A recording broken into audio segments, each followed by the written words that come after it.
Ladies and gentlemen, welcome back to a cat-filled weeknight committee live stream with Northern Perspective. I'm Ryan. And I'm Tanya, and that orange blur that you saw jumping off the table was Pazuzu. He's hanging out in the room with us right now, so you might hear him chirping at us. As tonight is a special weeknight live stream, and we expect it's going to last at least 3 hours. In the interest of time, we will only be responding to super chats. If you do have general questions or comments, please bounce them off our moderators, who tonight are Barnaby and William. They're both very knowledgeable about politics, and they're a lot of fun to talk to. So please let them know your thoughts. As for all live streams, we have the same basic 3 rules. Number 1, please respect each other and the platform. Number 2, no selling, soliciting, or spamming. And number 3, please don't use profanity. We like to keep it parliamentary in the chat. And so, the first order of business is to close the loop on something that I don't know if I want to say reported, but we recorded a video.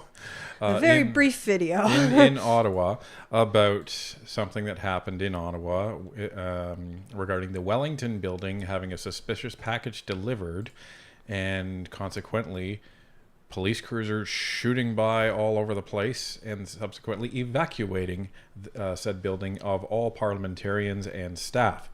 So we have a follow-up for you. It was actually posted yesterday, I believe, on our way back from Ottawa. Here's the scoop. So if you missed our mini video yesterday, what had happened was we went to the Valor building just off Parliament Hill to conduct our interview. And as we were walking over there, we just saw all these police cars just zip by really fast. There must have been at least 4 or 5 of them. And they had actually kind of cut us off when we were trying to cross the road. So we're like, okay, something very important has happened. And we didn't know what. But in our walk from where we had parked to the Valor building, we had overheard that they were evacuating the Wellington building because there was a suspicious package found. And then when we got to the Valor building, we were chatting with some of the security guards who had confirmed, yes, there was something definitely going on at the Wellington building. And that's what all the police cars were. There was even a police car on Spark Street, which if you've ever been there in Ottawa, it's a pedestrian street. You're not supposed to be driving cars down there, but obviously those rules don't apply to police.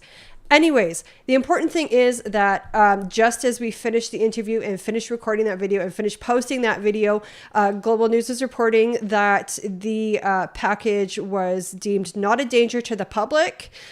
So everybody was permitted to go back and everything was okay. Thank goodness. So that closes the loop on that. So all good, no problems at all, and everyone was safe and sound.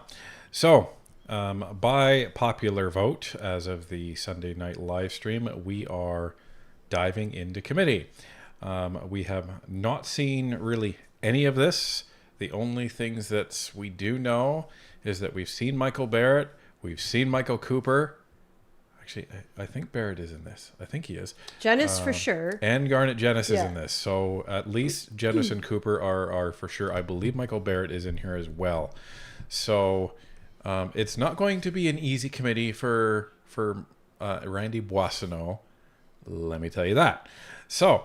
Well, now, before we start, I want to know, maybe you know, I don't.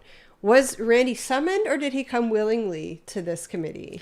Because he's not a minister anymore, which means he can be summoned. Well, he didn't volunteer to come. I don't know if they needed to summon him. But they requested he come and he said, sure, okay. Well, I imagine it wouldn't have looked good if they had to summon him. Yeah, because if he's out there to prove his innocence, and that's the reason he stepped away, it would look kind of odd if he refused a summons to a place where you could clear your name. But it wasn't a summons, you're saying? It was just a, Randy, will you come to committee? It wasn't a summons to my knowledge. Okay, so fair enough. So there you go. Now let's just get through the quick pre-chat activity.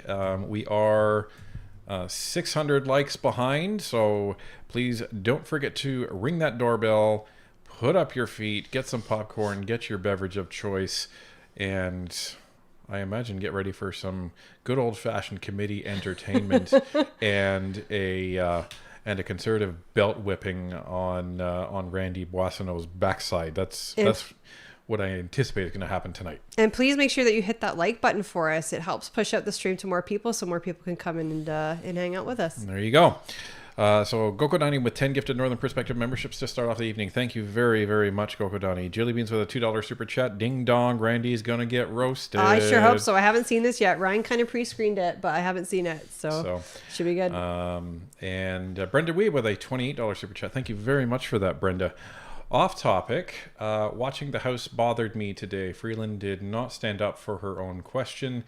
If women are being given a seat of power to do nothing more than a man's bidding, what are we to tell our daughters? I think what we need to tell our daughters is be careful with whom you place your loyalty. As the leader of the party, Chrystia Freeland has placed her loyalty, has placed her belief in Trudeau. She's following him, and I don't think he's a man worth following. He's narcissistic, he's selfish. He does what looks good, not what is good. Here at home, Ryan's the head of our household, and he's also the head of Northern Perspective.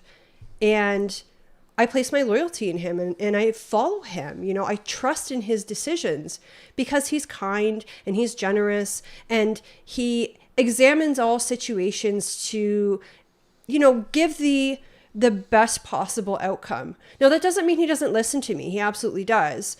I'm always free to give my input. But you have to, as a woman, be careful who you're trusting, who you're placing your loyalty in. Because if you place it in the wrong person, you end up in a situation like Freeland and Trudeau. Now, he's not her husband, but she still follows him as the leader of the party. And again, he's not a man who deserves to be followed. And the people that your daughters should be looking up to, even though they're, they joined a party that we disagree with, are people like Jody Wilson-Raybould, are people like Jane Philpott. Why? Because they saw the type of person that Justin Trudeau was and stood up to him and said, you know what? I'm not going to follow you because the way you're going, it's bad for the country, it's bad for my integrity, and that doesn't set a good example for young men or young women across this nation. So I'm not going to follow you. Right. If you're going to follow a leader, because we can't all be leaders, right? A lot of us are followers, and there's nothing wrong with that. We just have to make sure that we're placing our trust in the right leader. And great leaders are not the loudest people in the room. Great leaders don't just tell people what to do all day. Great leaders make good decisions, and they make those good decisions based on the input of the people that they surround themselves with. Leaders should understand that they're not the smartest person in the room in every single subject. So what they need to do is surround themselves with people that are really good in their own disciplines, so that when it comes decision time regarding that subject matter that these people are skilled in, they can take that information into account. And the other thing that great leaders do is when they make decisions, they own them, right? They don't say, well, I may have made the decision, but it was, Jane over here, or it was Bob over here. They're the ones who told me to. No. If you're going to be a leader, then you take the baggage that goes along with it. Right. And they don't shirk it off like, oh, well, inflation was nothing to do with us, but we brought it down. We just didn't cause it in the first place. Like, that's not our fault. But, the good stuff, that's our fault. So, own the good decisions, own the bad decisions as well. So hopefully that's an extended answer to your question, Brenda. Hopefully we answered it to your satisfaction. So, but there's lots of different opportunities for our daughters to get inspiration from. Coco Donnie with a $2 super chat. Let's get this party started. Yes, please. And hit that like button for us. We've got almost 1,300 people watching. How many likes do we have? We have 650. Oh, so man, you guys can do better. Hit that like button, please. Let's go, NP Nation.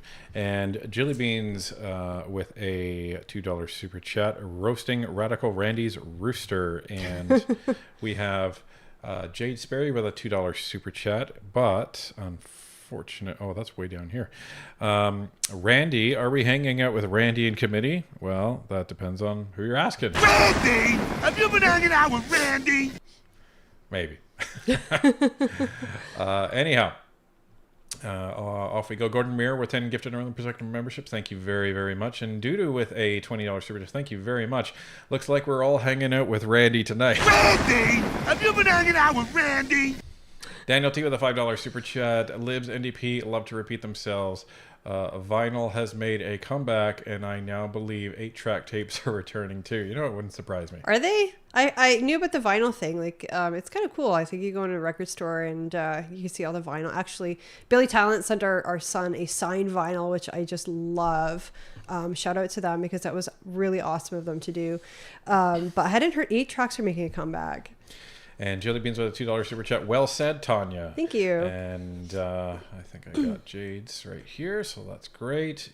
And we have Janet Gage. Remember, for 7 months, Trudeau talks a lot about working as Team Canada, yet he is not a team player. Yeah. Isn't the irony interesting on that one? So, all right, folks. Let me just make sure that I have... What? The next SK with a $2 super chat. Randy looks like a fart captured in a glass jar. Wow. Randy! Have you been hanging out with Randy?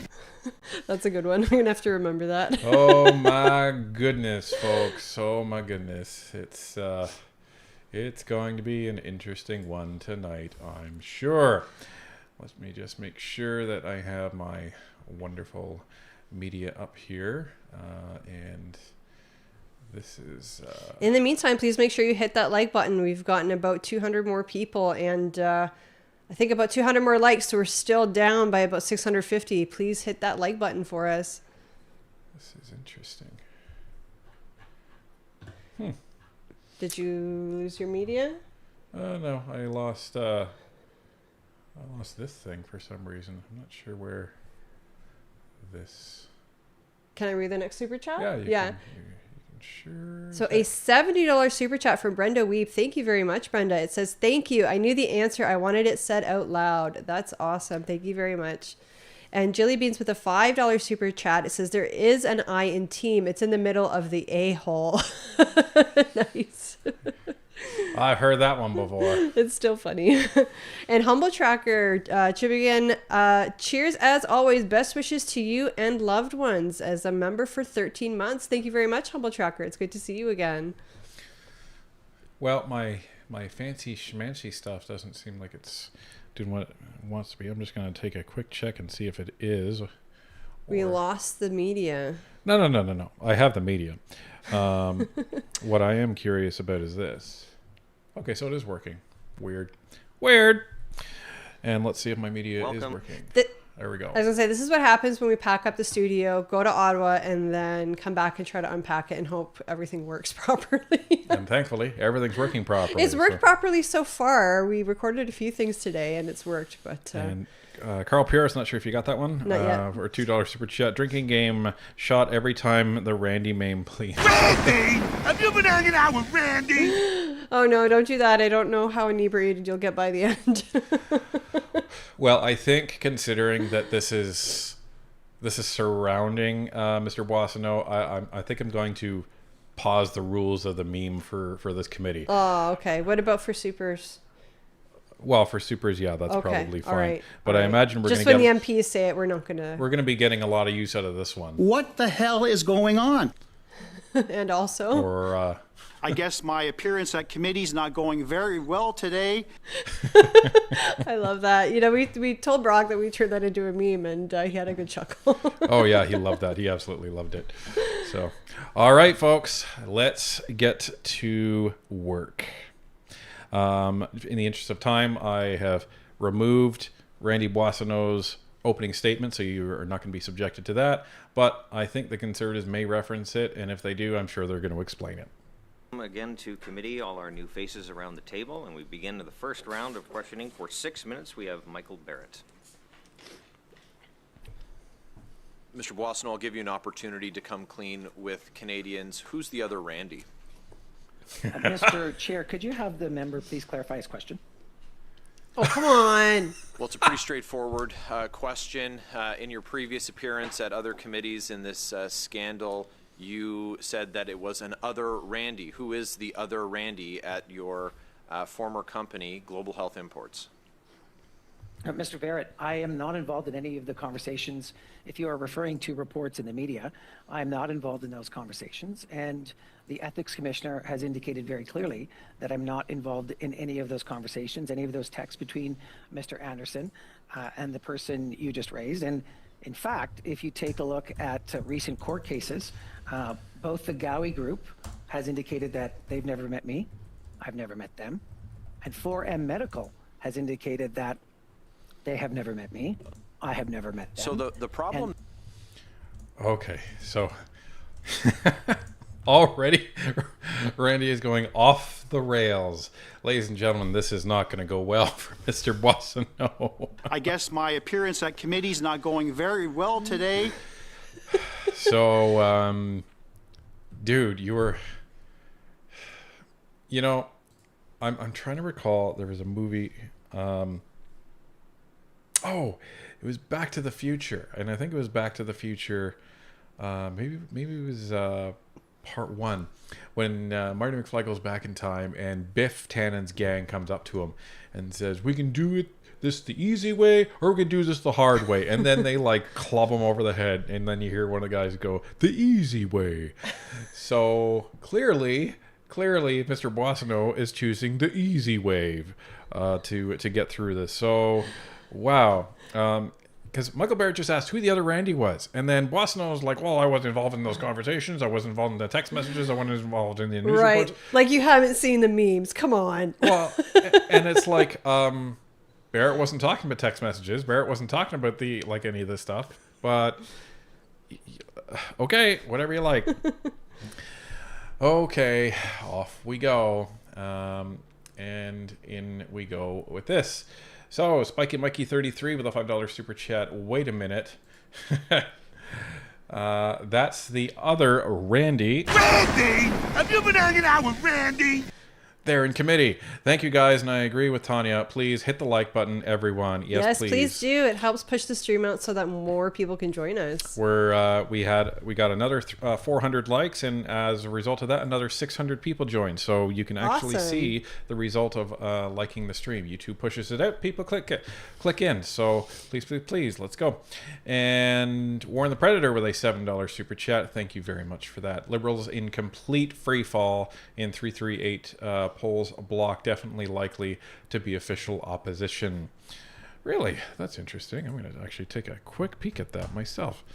That's pretty crazy. I don't know what that's going to be for us and reporting and stuff. Man, you and I better start learning French.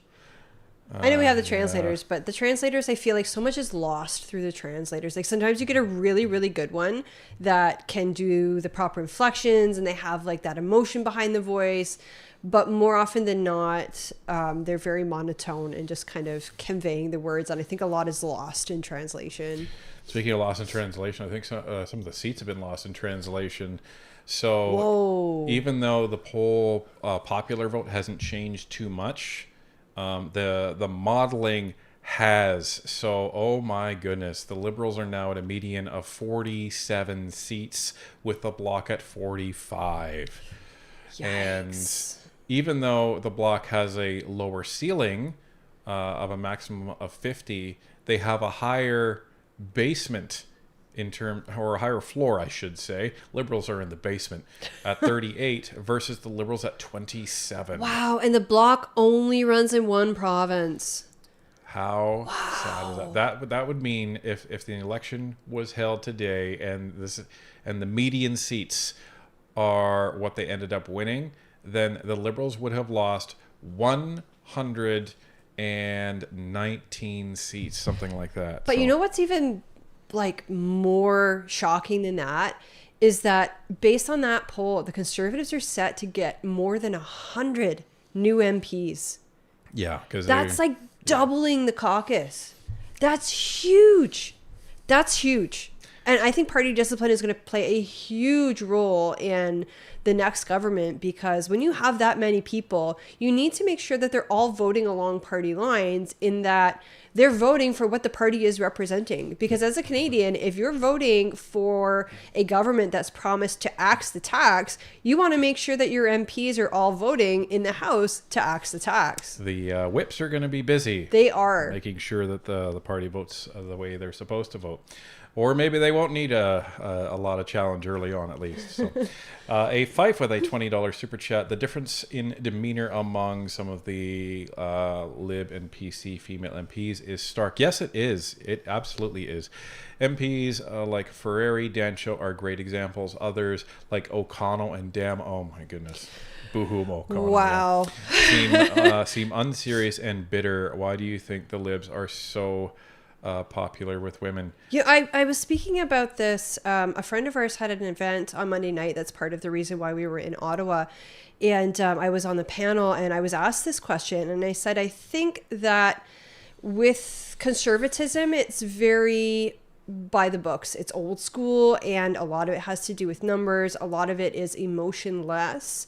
For example, if it's going to benefit Canada's economy to open up the pipelines and let Alberta start producing oil, let's do it. And you forget about kind of the emotional aspect, such as, oh, well, it might harm wildlife, or it might hurt the environment, or it might do this, or it might do that. With conservatism, you're very focused on, I think, the numbers and the stats and the reality of what's going on. And liberalism is more emotional. Think of socialism, for example. This is not in favor of socialism. This is just an example. But with socialism, the argument is, well, wouldn't it be wonderful if everybody could be exactly the same, if everybody who worked hard could reap the same rewards? They preach equality of outcome instead of equality of opportunity. And I think that sort of emotional basis, that emotional argument, it tends to attract women because we are more emotional in general. Moving on, we have Daniel T with a $5 super chat. No 8-track comeback was meant to be a joke because unless the tape is pulled out of the player, it will keep looping endlessly. Well, you know, some people would like the 8-tracks to make a comeback. So I'm going to admit, I have never seen an 8-track in my entire life. By the time I came along, we were at cassette tapes, and then shortly after that, we were using CDs. So. I had 8-tracks. Goko Donnie with a $2 super chat. Wasting zero time. Epic start, Barrett. Yeah, absolutely. Jilly Beans with a $2 super chat. Mr. B has already started digging his own grave. Yeah, that's Mr. Boisonnault, not Mr. Barrett. And SK with a $2 super chat. Folks, 4 beers on a Wednesday is normal, right? Oh, yeah, it's totally fine. Totally fine. I'm not going to say anything because I don't like beer, but you know, you do you. And Sean with a $7 super chat. Randy from the Res. Yeah, that's definitely good. Randy! Have you been hanging out with Randy? And we have, let's see, make sure here. And Mike Demore with a gifted Northern Perspective membership. Thank you very much for that, Mike. And Brian Blingy, I think that's Brian Blingy C. Brian Blingy Choi. With a $7 super chat. I almost choked when Barrett asked who is the other Randy. Love the merch. Excellent. That's good to hear. Excellent. And just a note for everybody, if you do order from now going forward, we don't have a guarantee it will get there before Christmas. So if you're looking to place an order, you may want to place it soon.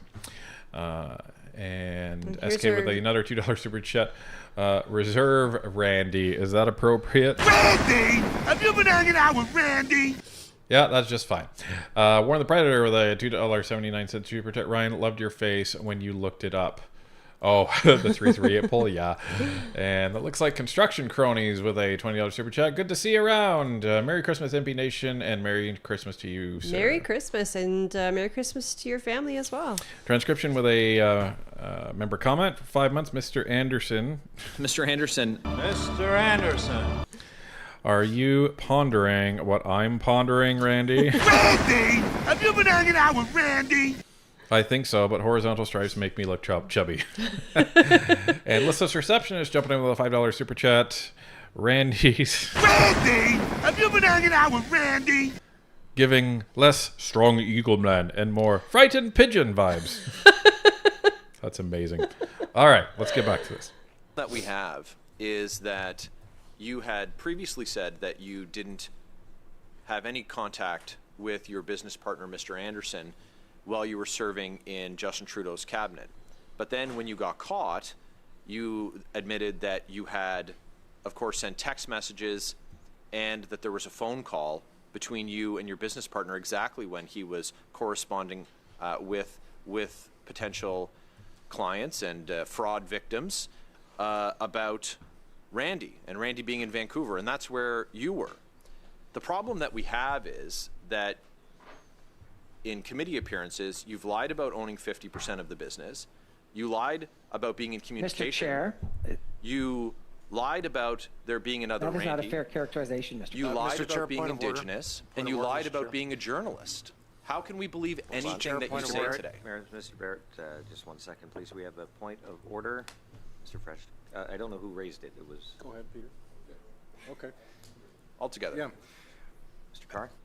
Altogether, Barrett says. That was Barrett. Yeah. That's brilliant.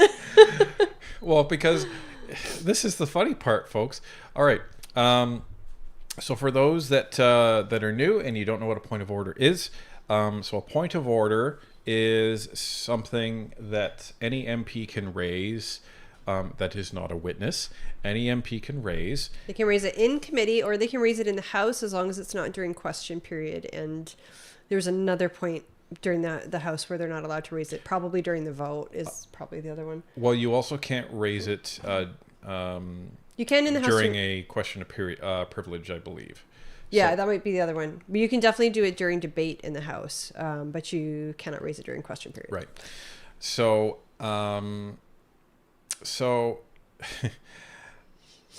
and when you raise a point of order, that takes precedence over everything. So everything stops, and the chair or the speaker must acknowledge the person who's raising a point of order, because the intent of the point of order, in its purest form, is for an MP to call out when a particular process is not being followed properly or a standing rule is being deviated from. And so they will raise a point of order in order to cite what the problem is, and then that will go back to the speaker to make a ruling on that point of order to decide, is it valid, is it not, is there any action to be taken, and then they will continue. So you had Randy Boissonnault kind of like, he's being called a liar, and no one on the red team is doing anything to stop it. So he starts interjecting, saying, "Mr. Chair, I don't think that's right. I don't think that's right." And then all of a sudden, the Liberals are like, "Oh, point of order, point of order. I guess we should actually be helping Randy, right?" And then that's when Barrett was like, "All together now, in unison, point of order." So anyway, that was great. He's so funny. Oh, phenomenal. Okay. What do we have going here?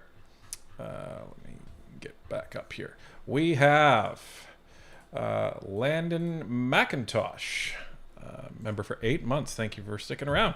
You two spice up my time at work by making my time driving around site a good time. My warm-up breaks are top-notch now. Thank you. Awesome.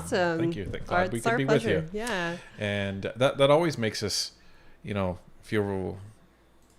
I think the warm and fuzzies inside when we know we're like traveling around with people in trucks or with the farmers in the fields or with people at job sites. It's really cool. It's really neat Because I don't know, it just, again, we started this channel just the two of us wanting to make a difference and also earn a little bit of money to pay for our son's therapy. And it's just so wild to me that we're able to just be at work with people who are, at the other side of the country. It's awesome. Or be walking down the street in Ottawa on our way to an interview and have someone literally drive by us in a truck and yell out Northern Perspective. Yeah, Rocks. we were walking down, I think it was Elgin Street, and a gentleman just like slowed down his truck and waved at us out the window. He's like, Northern Perspective. That was awesome. It was very cool. Will Kalchuk with a $10 super chat. Let's hit that like button. Love the show and all in chat. We hit 2,000 likes. 10 gifted memberships on the way. There you go. And we're only Awesome. 500 likes behind that. So Thank you So very hit much that for like button and get some free memberships. Ken Alberta with 5 gifted Northern Perspective memberships. Thank you very much for that, Kevin. And Goko Donnie with a $2 super chat. Hey, Fuzzy. And Chili Beans with a $5 super chat. Randy. Randy? Have you been hanging out with Randy? Trying to throw around his weight that he doesn't have anymore since he's not a minister. He thinks he still has the power. LML. Oh, Randy. Go home, Randy. And sorry, just in response to Goku Donnie's membership or super chat, because you moved on a little fast. That was Pixel. For those of you who saw our Torty cat, I think they missed us very much, so they're going to be hanging out in the room tonight, I think. And Humble Tracker with a $50 super chat. Thank you so much. Thank you both for the work that you put into educate, explain politics in Canada. Yes, we want an election, but still trust your good judgment when PP has a bad time, because this won't be smooth sailing at all. No, it won't. It will be really, really bumpy, no doubt. And we will be there every bump of the way. We have Milady Loves Cats with a $10 super chat. Good to see ya. Good evening, wonderful NP Nation. Just dropped in because I can't stick around for the whole show. Yes, I rang the doorbell. I will catch up tomorrow morning. Cheers, everybody, and enjoy. Thank you so much for that. And Milady Love Cats on her way out, dropping 10 gifted Northern Perspective memberships. Thank you very, very much. Thank you. Okay, off we go. Yeah, Mr. Chair, can you provide us with your reflections, please, on whether or not you believe it's within order to refer to a member in committee as a liar? Perhaps you can consult the clerk if you're unsure. Point of order, Mr. Chair, too? Hang on. On that same point of order. Mr. Druin? Just, we also have the Conservative House Leader who refers himself as an American insurance broker, and we know that's a lie. Are we going to invite him at the committee? Just wondering, same standards. That was low.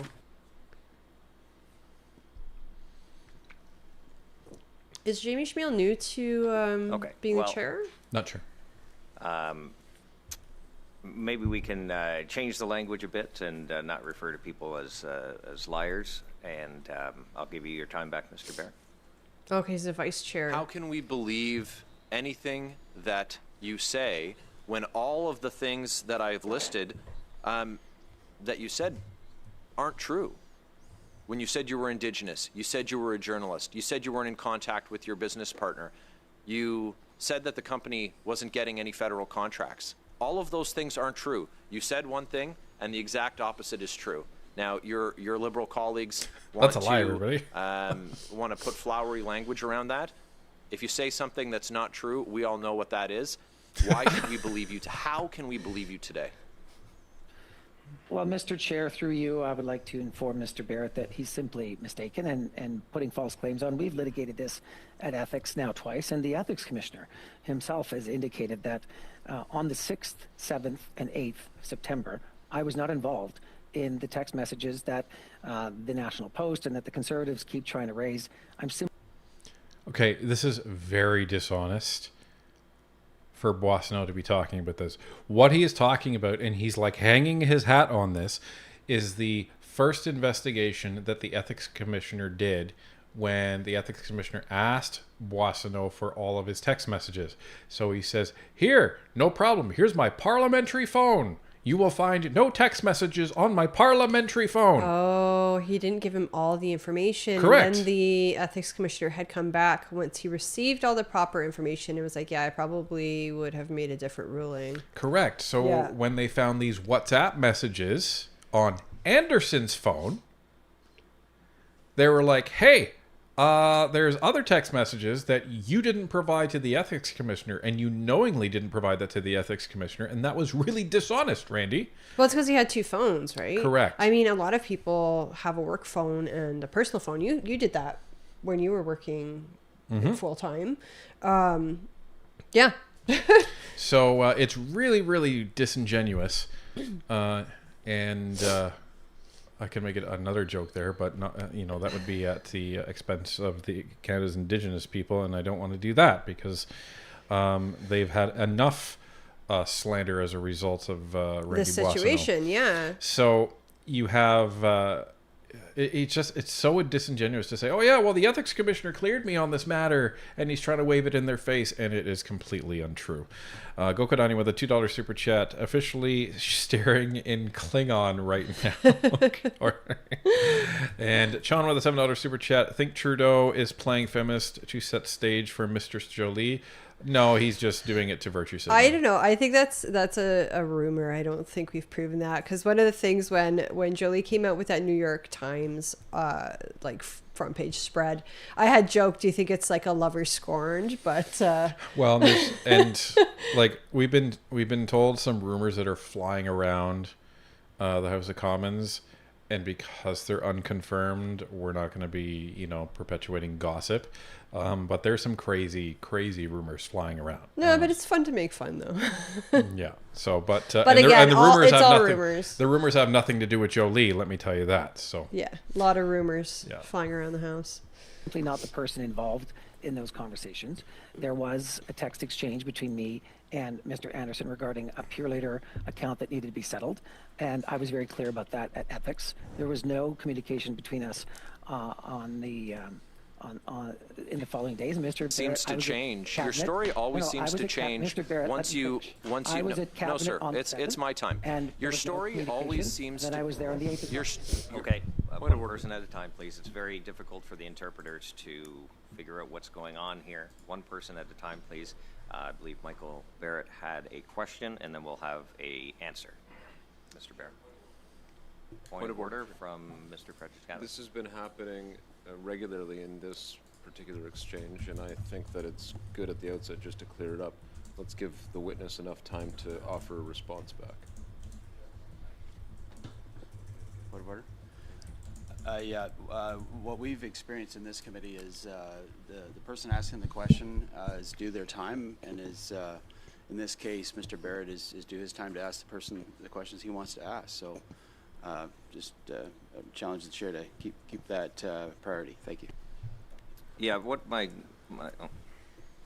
goal here is that the length of the question matches the length of the answer. Sorry, the length of the answer matches the length of the question. We'll try to keep that as close as possible, and that way it doesn't mess up the interpreters too much, and everyone has their time. So, Mr. Barrett, you have the floor.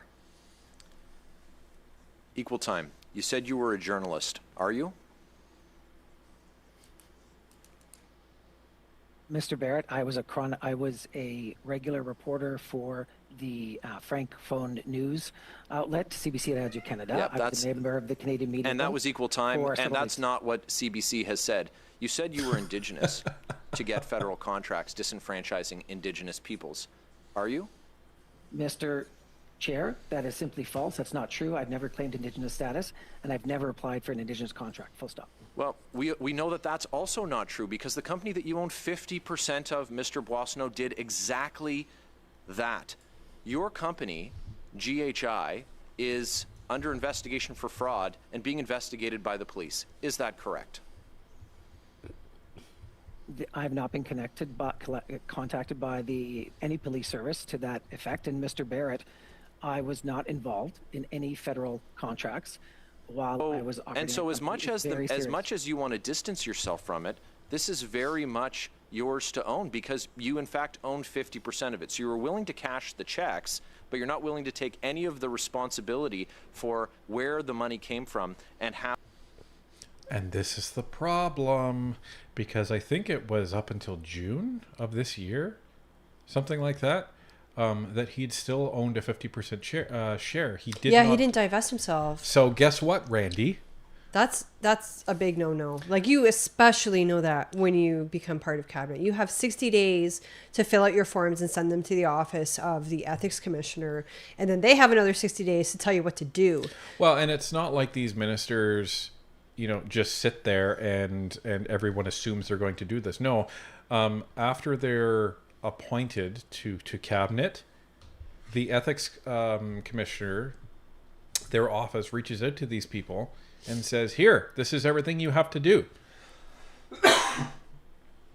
So please get on it and give this information back to us. So it's not like he didn't know.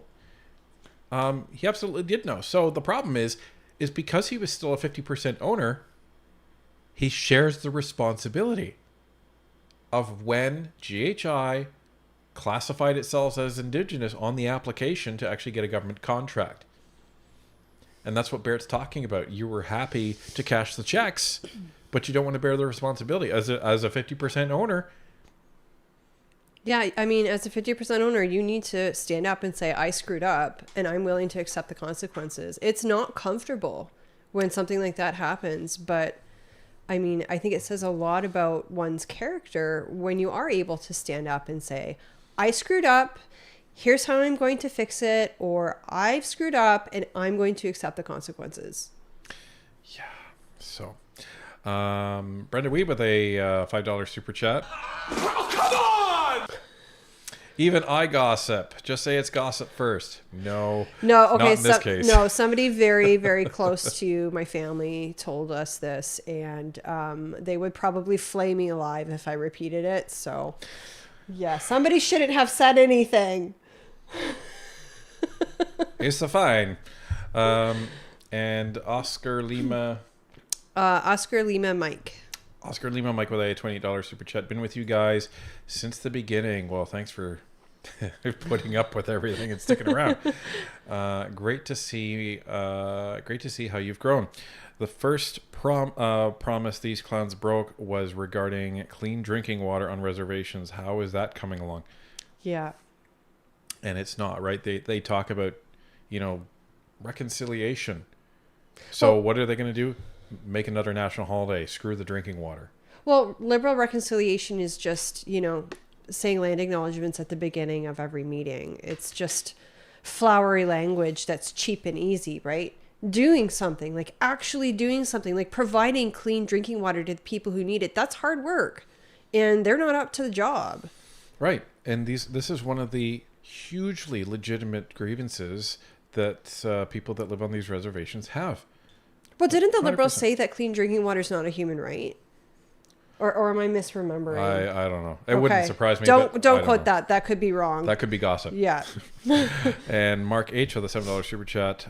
Block will be opposition. The most entertaining outcome is the most likely. Elon Musk. I don't know if that's going to be the most entertaining, but I guess we'll see. How it came to be in possession of the company. Suspicious warehouse fires, fraud investigations. Mr. Carr?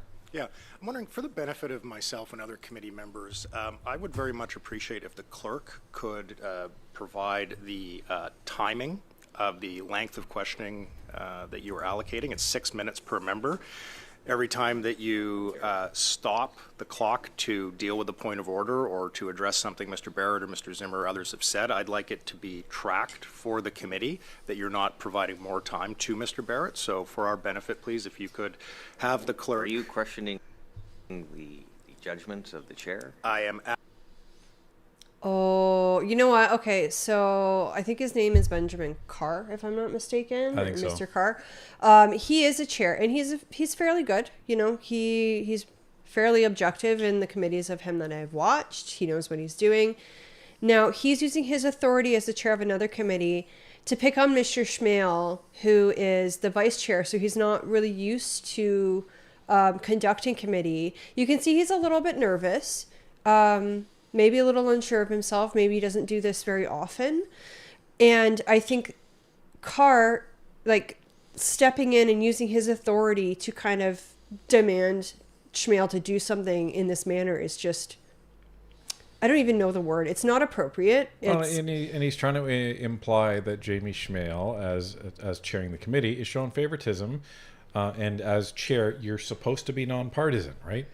So yeah, but I mean, the way Carr is talking down to him, it's meant to intimidate. It's meant to throw Jamie Schmale off his game, and it's meant to get into his head and be like, "Well, you're not a very good chair, are you? I'm a better chair." Da da da da da. Well, and they're also saying we don't trust you, so we want the clerk to track the time instead. Yeah, what he's doing, it's gross. And good on Jamie Schmale to go back to him and directly ask him, are you questioning the judgment of the chair? Yeah, this isn't your committee. You're not chair. Don't question my judgment. Yeah, so Shut your mouth. And Carl Lemmer with a $7 super chat. Love your show, guys. I don't miss one. Awesome. Thank you. And Parker Redmond, welcome back to NP Supporter. Humble Tracker with a $5 super chat. 4th time I got booted from the live. Anybody else? Oh, that's... Yes, I think there's like some sort of memory leak or something, because I've been booted once tonight. And I've already been booted from my tracker. So it's definitely happening. I don't exactly know why. We think there's an issue with YouTube, though. Maybe it's Randy. Maybe. Asking for the chair through his clerk. Are you questioning the integrity of the chair? I am asking the chair through the clerk. I have the timer right here, Mr. Chair, and I am keeping as close eye as I possibly can. So, Mr. Clerk, I'm going to ask through you then, please. Well, sir. no, that's not how this works, Mr. Oh, okay. Well, then, Mr. Chair, I'm asking. We trust your chairs at committee when it comes to that time. Mr. Chair, I'm asking on a point of order. I've answered your point of order. Point of order, Chair. This is clearly disruptive, intended to be disruptive. Sorry, Let's get back to work. Let's get back to the work of this committee. I've already ruled on that. Thank you. Point of order. If you wish to challenge the chair, go ahead. There's too many people speaking. We need to be respectful of the interpreters. Yeah, absolutely. So I've ruled on that. If you wish to challenge the chair, there is a process. I will challenge the chair. Okay. Running interference for Randy. Mr. Clerk. I don't know if you caught Cooper there. No, what did he say? I missed it. He said he's running interference for Randy. Is what? What Cooper, I feel bad for Jamie right now. He's a really nice guy. A lot of integrity. Yeah, we Mr. have Schmiel. had the privilege of exchanging brief emails with him in the past, and he's just a really down to earth, cool guy, and he doesn't deserve this right now. No. And he also runs the Blueprint, which is the conservative podcast, which a lot of the MPs end up going on. But I give him kudos. He is handling this very professionally. Very professionally. Yeah. Yeah. If it was me, I'd be kicking them out. Oh, I guess you can't do that in committee. I'd be trying to kick them out. Krista M with a $7 super chat. Thank you, Ken Alberta, for the membership, and my NP bunny hug has shipped today. It's the best day ever. Ben Carr is insufferable. Thank you. And Brenda Wee with a $2.79 super chat. YouTube has been funny all day. Solar storms. I don't know. Like the YouTube on my computer, on my browser, I use Firefox. It's been crashing on me the last, I don't know, maybe even the last month. But on my phone, it's okay. So I don't know what's going on. And Just Me Nicole with a $5 super chat. Is Carr taking over for Khalid today? Honestly, I prefer Carr over Khalid. So Carr's voice is less annoying at least. Yeah. And looks like we're still about 500 likes behind, folks. So let's see if we can get that number up. So the challenge, would you prefer Well, you said you made a decision, Mr. Chair. If you haven't made a decision, I have no challenge to make. If you have made a decision. The chair, as always, Mr. Carr, I know we got some time here.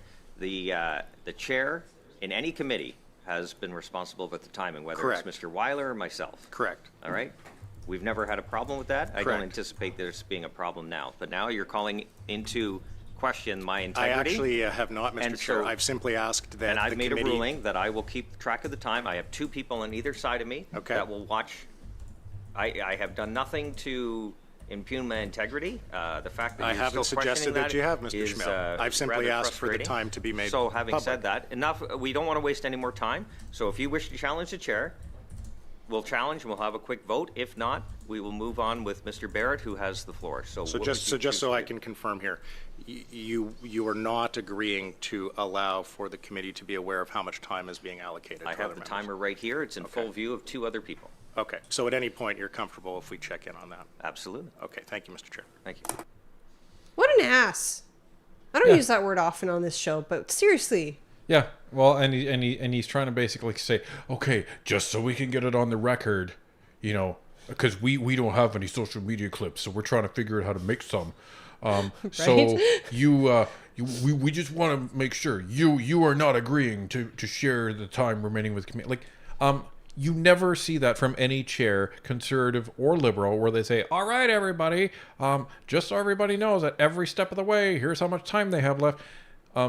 No, that doesn't happen. Like once in a while, you'll hear a chair say, okay, you have 30 seconds left, or you have this left. And that's usually after a long exchange or after a long interruption.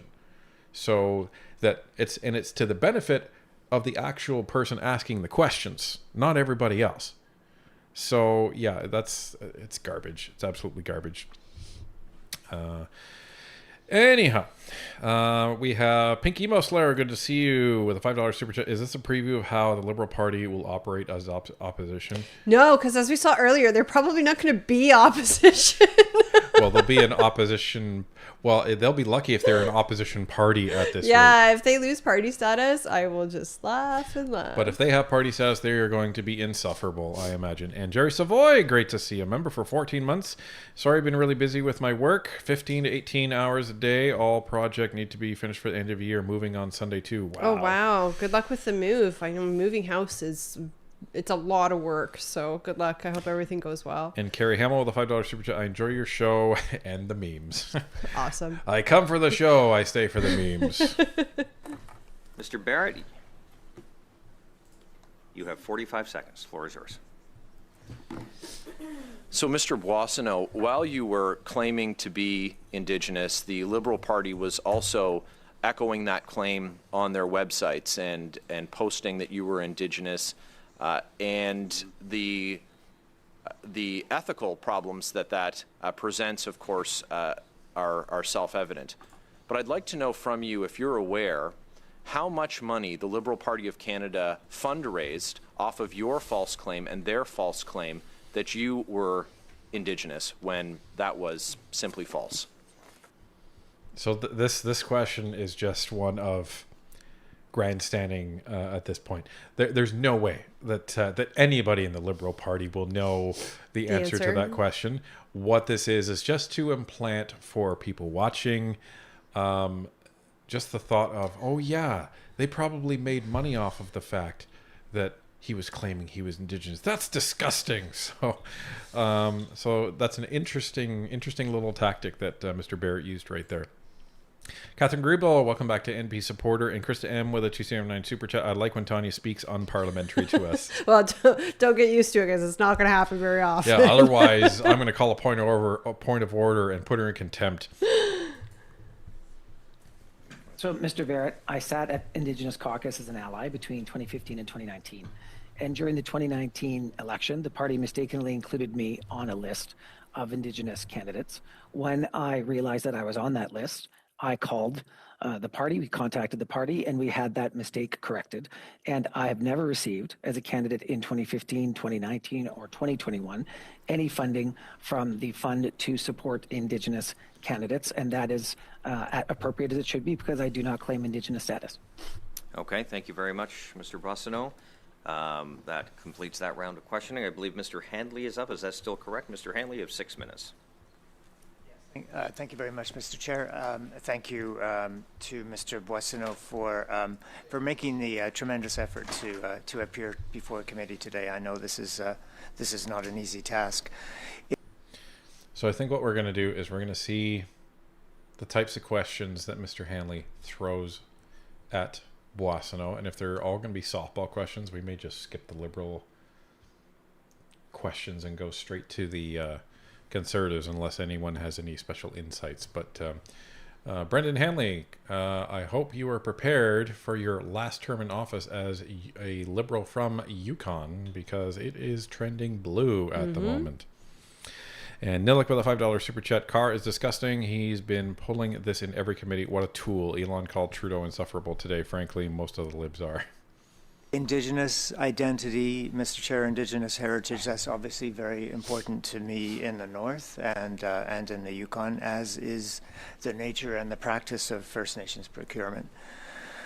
Mr. Boissonnault, through you, Mr. Chair, Mr. Boissonnault, as Minister of Tourism previously and then ESDC and official languages, you've been a great friend to the North and certainly a frequent and a welcome visitor to the North. I have never heard you claim Indigenous identity. You've always been very well received by First Nations chiefs and leaders in our territory. So I just wanted to put that on the record. In your testimony, you say, I'm committed to doing my best to always be clear about my history and to be a better ally for Indigenous people. I have learned much from this difficult experience. and my commitment to reconciliation has never been stronger. Words to take note of. But Mr. Boissonnault, I'd like you to take the opportunity to expand on what you have learned through this experience and what you can share for all of us as members of Parliament.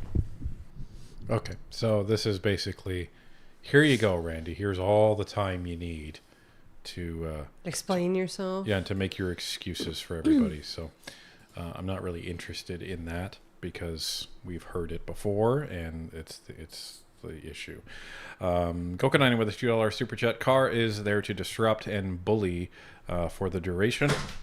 And phone almost fell. Oh, okay. And Jilly Beans with a $2 super chat. Hanley is the worst. Former chief medical officer, perhaps? CMO of Yukon Territory. Jerk.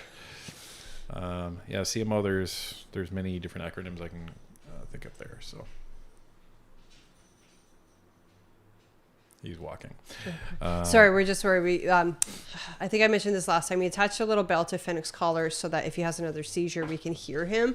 And we just heard the bell going, but he was coming up the stairs. So. And he is right beside me right now. So again, we've got all the pets in the room.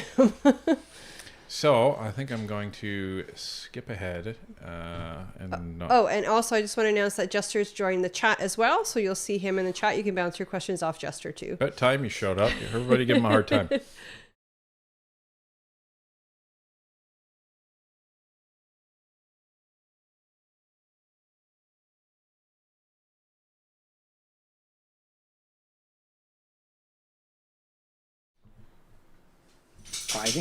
And so here we are today. But I do think, to your earlier point, Dr. Hanley, that the work of this committee could be very important in unpacking that nexus of identity. Mr. Boissonnault, we'll just get you to wrap up your answer. Status. Thank you.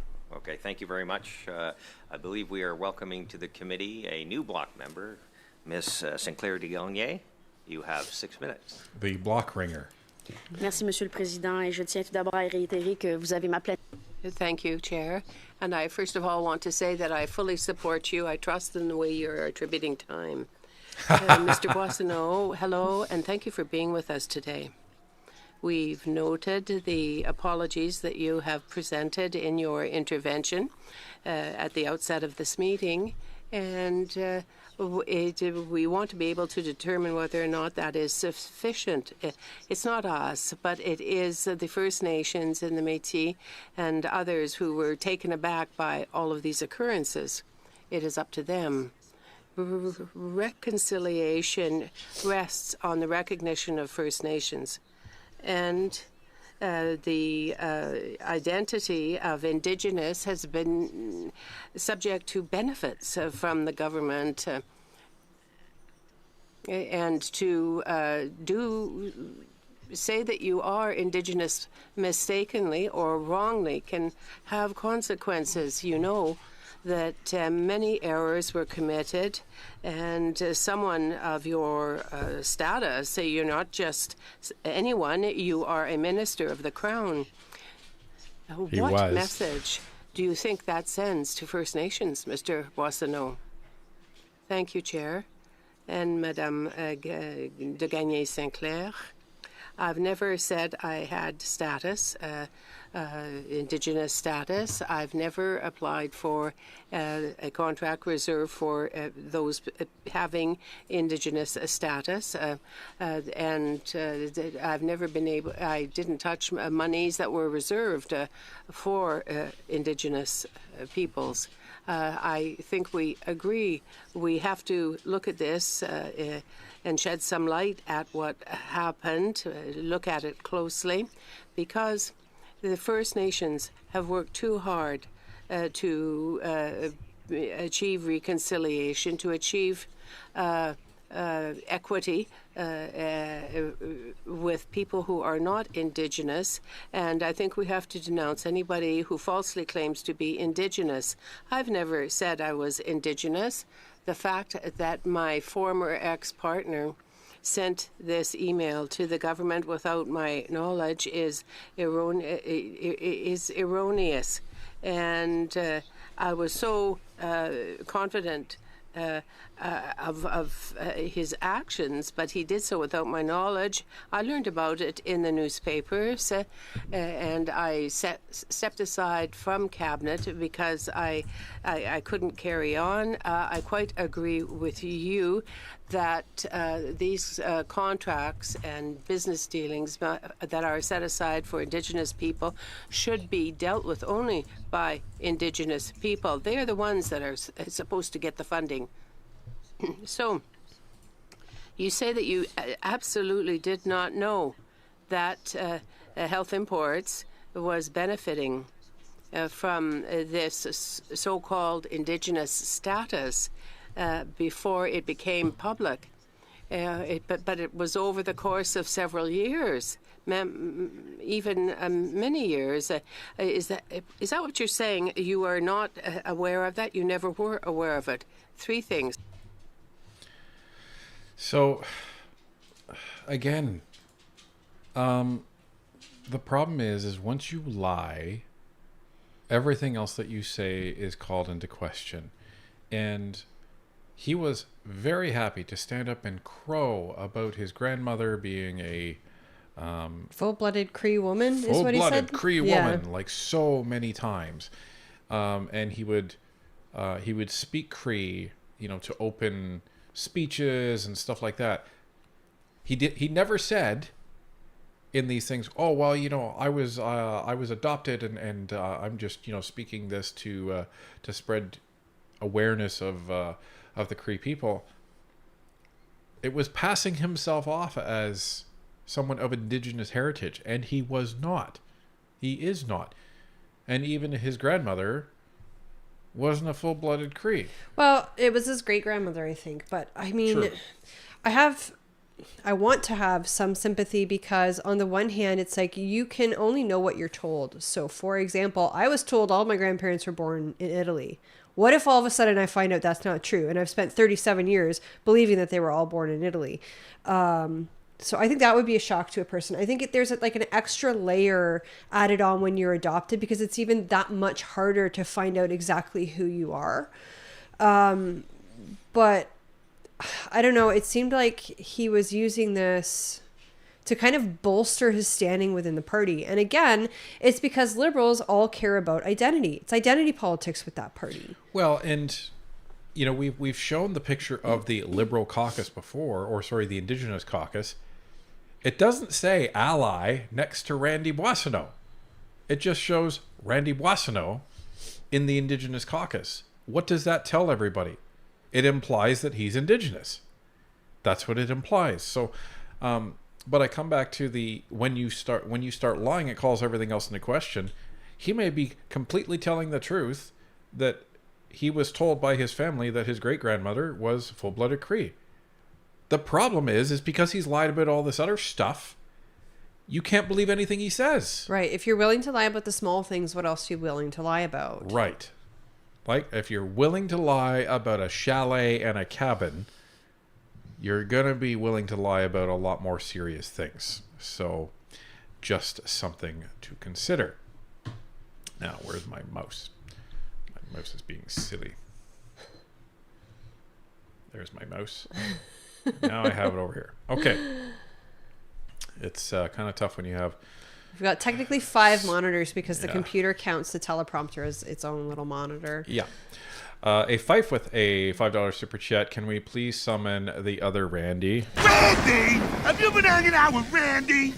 If we did, I bet it would be Mr. Boissonnault wearing like a fake mustache showing up to committee. This guy is done, right? Nice. And Richard Hepner with a $2 super chat.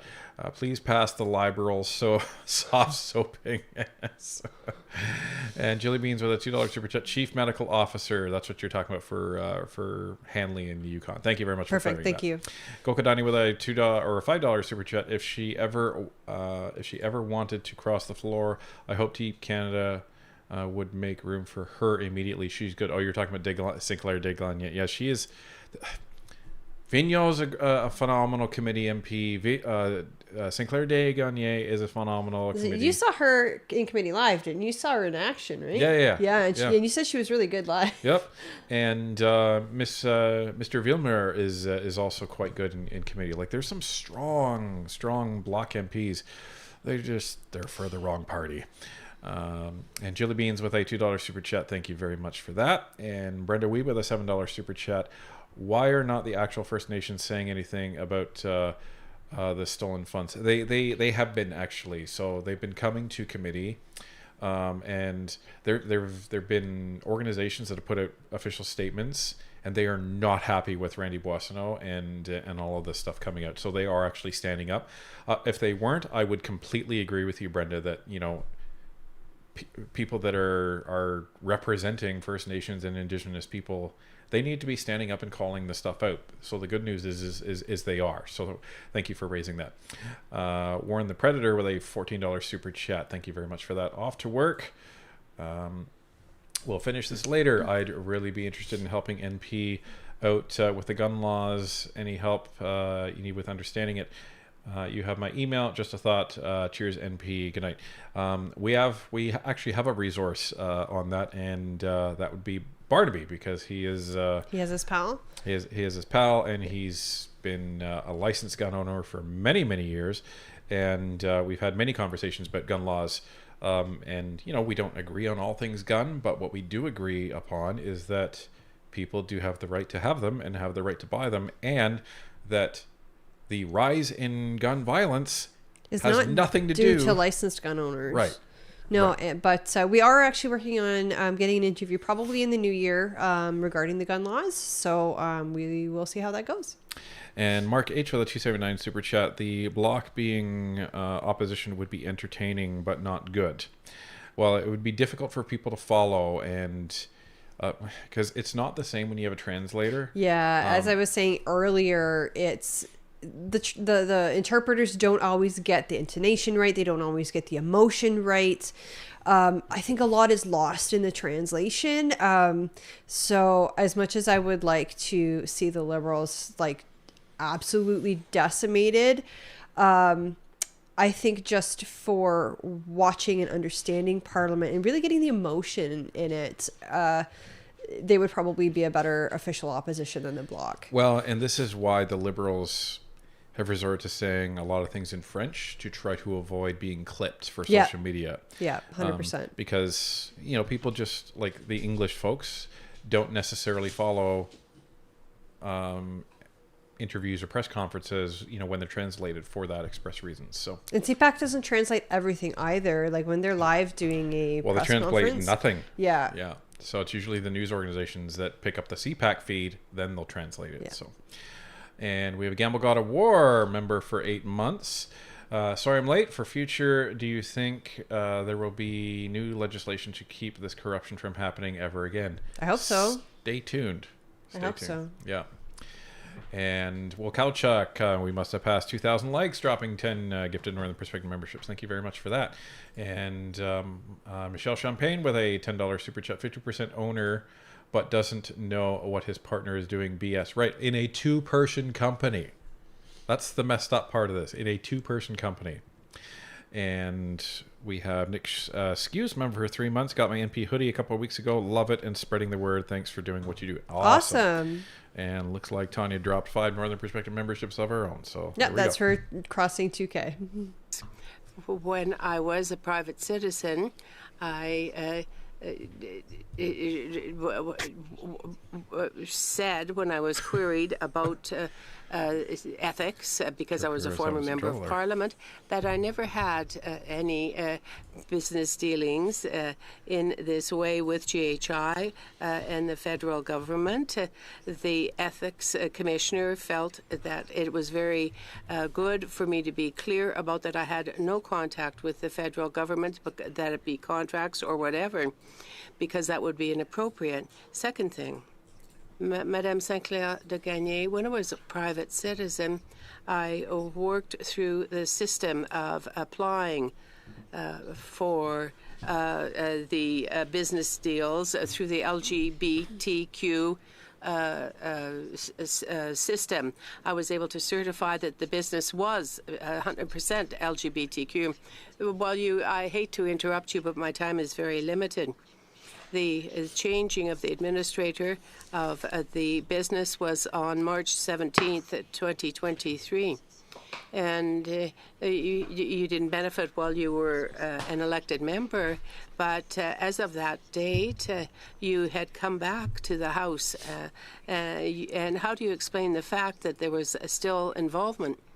I explained to the ethics officer it was in terms of the registration that I had stepped away from this business in September 2021 when I was elected.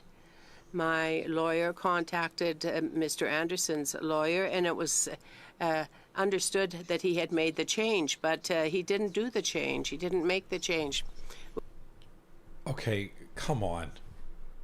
Oh, come on! What, you just... Hey, did you guys make the change? Yeah, Jed, I made the change. Okay, I don't need a piece of paper proving that or anything. You know, I'm about to take a minister position in government, which requires me to be completely divested. So I don't need any piece of paper signifying that that was actually done. So I'm confident that that was done. Thank you very much. I don't know why I'm talking in a redneck voice, but that's just how it came out. This is just... I can't wrap my head around this, because in order to divest your assets in a company, you either have to put it in a blind trust, in which case you are, you know, to be truthful, I don't even know the steps in order to put something into a blind trust, but you're going somewhere. You're going to the trustee and saying, okay, this is your responsibility now. You would think that there would be paperwork. Or you're saying to your partner, buy out the rest of my shares.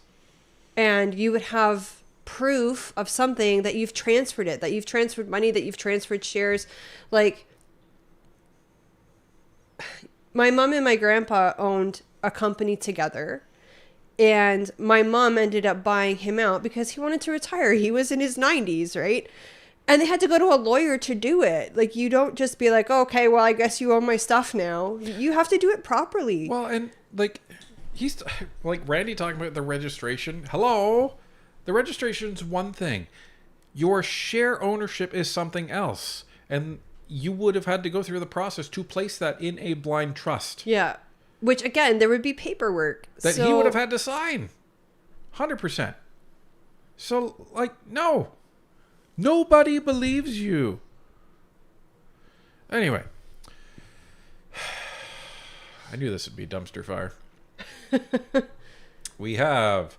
Northern Trailblazer with a $7 super chat. Rod and Tracy from the CCFR are stand-up Canadians. Would love to see you guys do an interviewing. Thank you for everything you guys do. Thank you very much. Thanks. We'll keep that in mind. Oh, the CCFR. I think they follow us, so I've seen some posts on them. That's the Canadian Firearms. Darn it! I can't. Barnaby, what does that stand for? Anyway, I apologize to anyone who followed the CCFR. I cannot remember the acronym. The acronym off the top of my head. So, anyway, off we go. We don't agree. It's not the responsibility of the business itself, but the business of the administrator. And you were the administrator. You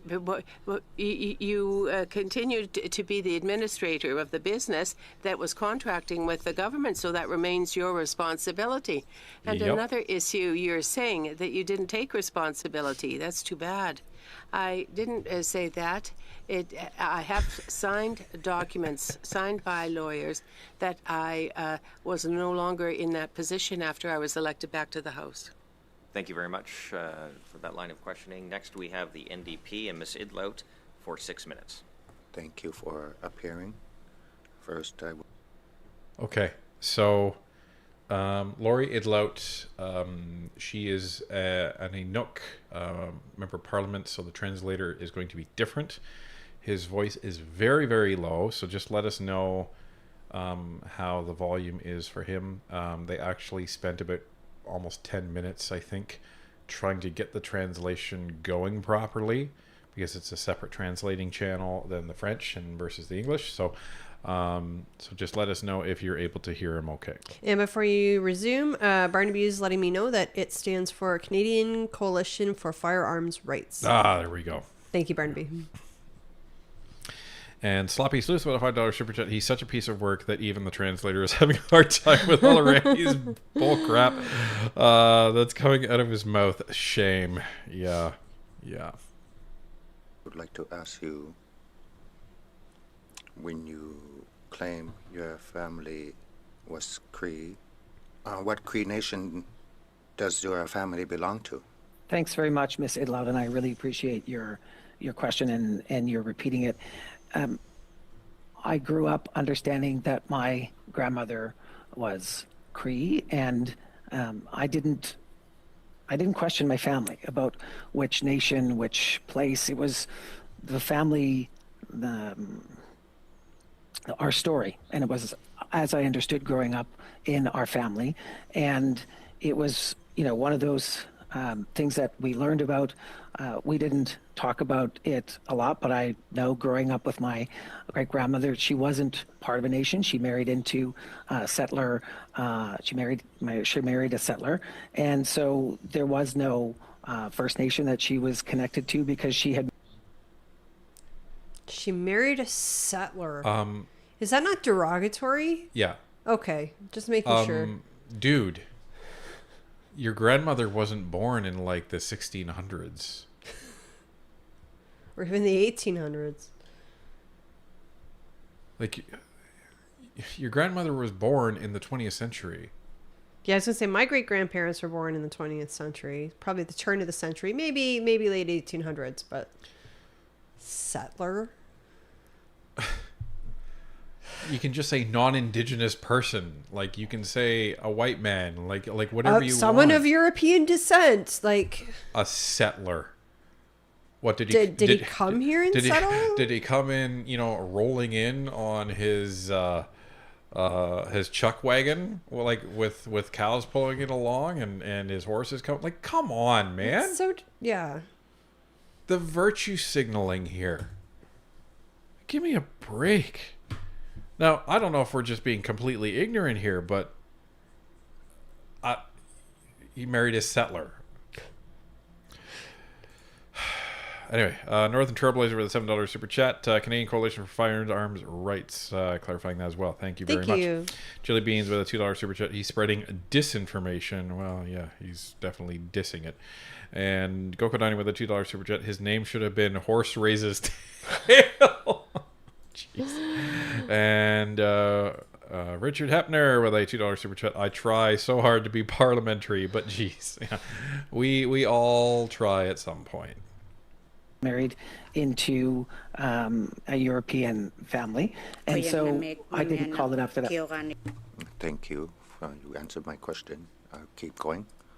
I also know a white person that was adopted to an Indigenous family, but has always stated that he is not Indigenous. That he is a white person. There is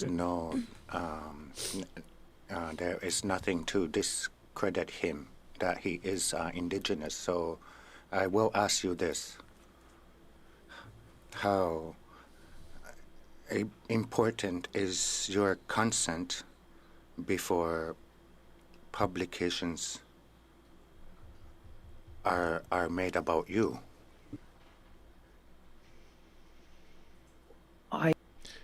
Okay, so my understanding of this question is it's actually a really important one. So, and the fact that Lori Idlout is the one questioning Boissonnault, I think, is making him very uncomfortable because she's Inuk, she's Indigenous, right?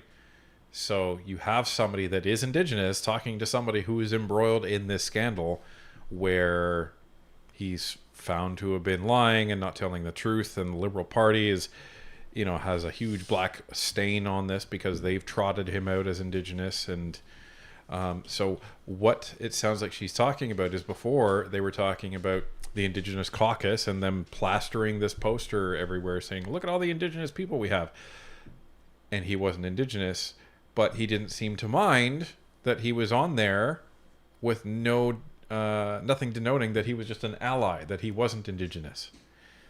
So what she's saying is, how important is it to you that you're approving what is actually published about you, even if it's by the party? Well, and I mean, how should I say this? I think it's one thing to say, you know, my adopted grandmother is Indigenous, or my family is Indigenous, or I come from an Indigenous family, but to trot yourself out as Indigenous when you're not because you're adopted is, I think, disingenuous. Or if all you say is, oh, you know, my grandmother was full-blooded Cree, and then you start talking in Cree, guess what everyone's going to think? Well, they're going to think that it was your biological grandmother. Right. And if you are on the Indigenous Caucus poster by the Liberal Party of Canada, and it doesn't say ally, it doesn't say anything else, what are people going to think? They're going to think that you're Indigenous. So it's an important question. Again, why is any of this important, right? Does it make you a better MP to identify as X, Y, or Z? I don't think it does. No, it doesn't. But it might give you a greater understanding of the situation, of your constituents, etc. But I think Liberals just place way too much emphasis on who you are as a person, not how hard you're willing to work. Well, it's what you are is more important than what you do. If I understand the translation, Miss Idlout, I take very seriously the fact that I am not Indigenous, and I've never claimed Indigenous status. And look, all of the articles about me that have been full of misinformation. And I'm sorry, you're not answering my question. I'm going to ask you, how important is your consent before publications? Yeah, this isn't a translation are made about you? Well, I think that it's important to have consent about you know who I am and identities before things are published. It doesn't always happen that way. People publish things about me without my consent regularly. When it comes to my family's Indigenous heritage, I wanted to be clear about it and sensitive. Okay, she is... Everybody in the world knows what Idlout is referring to, and it's the fact that the Liberal Party put out this Indigenous Caucus poster and his name was on it, and he's trying to skirt this question like, well, you know, people publish stuff about me all the time. Just look at the Globe and Mail. Just look at Global News. That's not what she's talking about. It's not your official party that's doing it. Right. I mean, they should know better than anybody.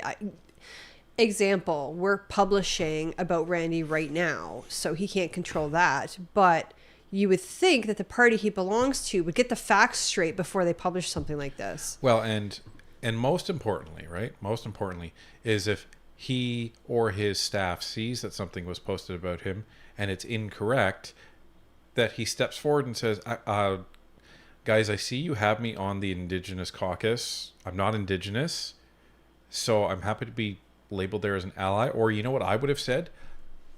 I don't feel comfortable being on that poster. Yeah. Because I'm not Indigenous. Like, it doesn't make sense to have an ally in the, on the poster of an Indigenous Caucus. Like, that would be like showing a picture. Here's the Conservative Caucus. Oh, and by the way, Chrystia Freeland's there too. She's not exactly an ally. Like, what? What? That doesn't make sense. Maybe to make it, example more realistic, to have Degagné in there. I was going to say, or if you have like the Conservative Caucus, like the elected MPs, and then have the people running to be MPs under the Conservative banner. They're not MPs yet. Right. So they technically don't count as the Conservative Right. They're not caucus. Part of the caucus yet. So. Anyway, we'll cow check with a $5 super chat. We need the Aussie as the interpreter. He's the best. He's yes. South African. South We African is suspect, what we- anyways. We don't know for sure, but yes, he was excellent. I miss him. Brenda Weeb with a $7 super chat. I'm a descendant of Louis Riel and am not native. What is he talking about? Yeah. And Julie Beans with a $5 super chat. It's important to him because it gets him all of the quote unquote good attention and prestige and clout, and probably the benefits of being Indigenous. 100%. It's the Liberals again playing identity politics. If you're the most oppressed, or if you're the most, what would you say, marginalized, you get the most points, right? Well, and it's the DI thing. So, like, there's going to be, I think, at least one Canadian woman that's going to be going up in the next in the Artemis mission for NASA. Everyone's going to celebrate because she's a woman. I just want to celebrate her because she's Canadian. Call me wrong. Yeah. But I think it's better that we don't separate put the filter through. Yeah. That we don't separate, like, just by gender, by sexuality. Because the problem is then it calls into question, why are you really there then? Are you only there because you're a woman? Like, let's just celebrate the achievements of the individual, and then there's no question that they earned that spot. That's just my thought. Jim H with a $2 super chat. So many lies, the truth is unknown, by Randy. Yeah. Randy! Have you been hanging out with Randy? And Myron ends with a $5 super chat. If you tell the lies enough times, you will start to believe them yourself. Yeah. Another good quote. About it and never claim Indigenous status. And that's what I attempted to do in the past. And I understand that I could have been clear about that. And for that, Ms. Edlout, I have apologized. And I hold to that apology. Thank you. There are now several incidences when you have said there are others that that publish mistakes about your identity. My question is, how clear have you been to others that when they publish anything about you that you need to provide consent? How clear have you been to others? Well, anytime that I've seen my name associated with Indigenous status, I have been quick to change that because I have no claim to Indigenous status, and I've never claimed Indigenous status. And so if ever I have seen somebody refer to me as an Indigenous person, I've gone to great lengths to correct that. And I don't claim Indigenous status, and I never have, and I never will. I do need to say this because there are so many mistakes that we're all now talking about with your identity. And we've heard about you claiming to be Cree. We've heard you claiming to be part of now your family being, or you being part of the Métis Nation of Alberta. You've now seemed to have changed your story about the publication with the Liberal Indigenous Caucus and then asking them to fix that mistake as well. There are so many publications, there are so many interviews with you that you've claimed that your Indigenous identity is who you are, then for you to race shift from being Cree, from being Métis to being white, now being adopted, what you are sharing with us is hard to believe.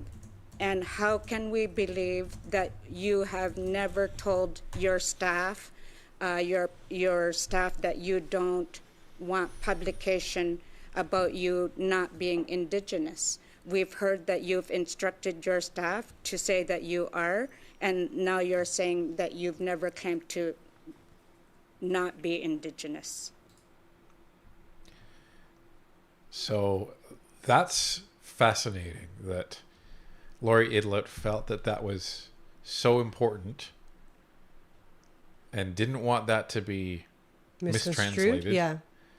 That she said, screw it, I'm going to tell you in English. And her English is very good, by the way. Well, yeah, she's bilingual. Yeah. So, yeah. But the fact that she's basically saying, no. We have many examples of you saying, oh, well, you know, my Indigenous heritage, you know, that's part of who I am, and yada, yada, yada. And it's like... And again, he may have not said, I am Indigenous, but everything that he was saying implied to everybody, where they would not question it, that he was Indigenous. And I keep talking about this, so I'm going to show it to everybody. Ladies and gentlemen, the Liberal Indigenous Caucus. Nothing in here says anything about Randy Boissonnault being just an ally. Right? Yeah. He's just labeled there as Randy Boissonnault, Edmonton Centre. Done. Like, that's all it shows. So where was your correction for that? Wasn't there. And ironically, look who's two to his left. That's Jody Wilson-Raybould. So, sorry. Nobody believes you, and you look terrible right now because you're doubling down and said, oh, well, it's not my problem. Everybody else misconstrued what I was saying. Well, I think this goes back to what we were discussing in that committee a few weeks ago, where it's up to the bands to determine Indigenous status. It'll be different between different bands, different tribes, right? Because I don't know. I go back to my own situation. My grandparents were all born in Italy. I don't call myself Italian because I'm not. I'm Canadian. I was born here. I don't speak Italian. I'm of Italian descent. Like, my grandparents are Italian, but I'm not. I'm Canadian. So it kind of begs the question, like, what is the cutoff for Indigenous status? And as we've learned, it's different between the different bands. Yep.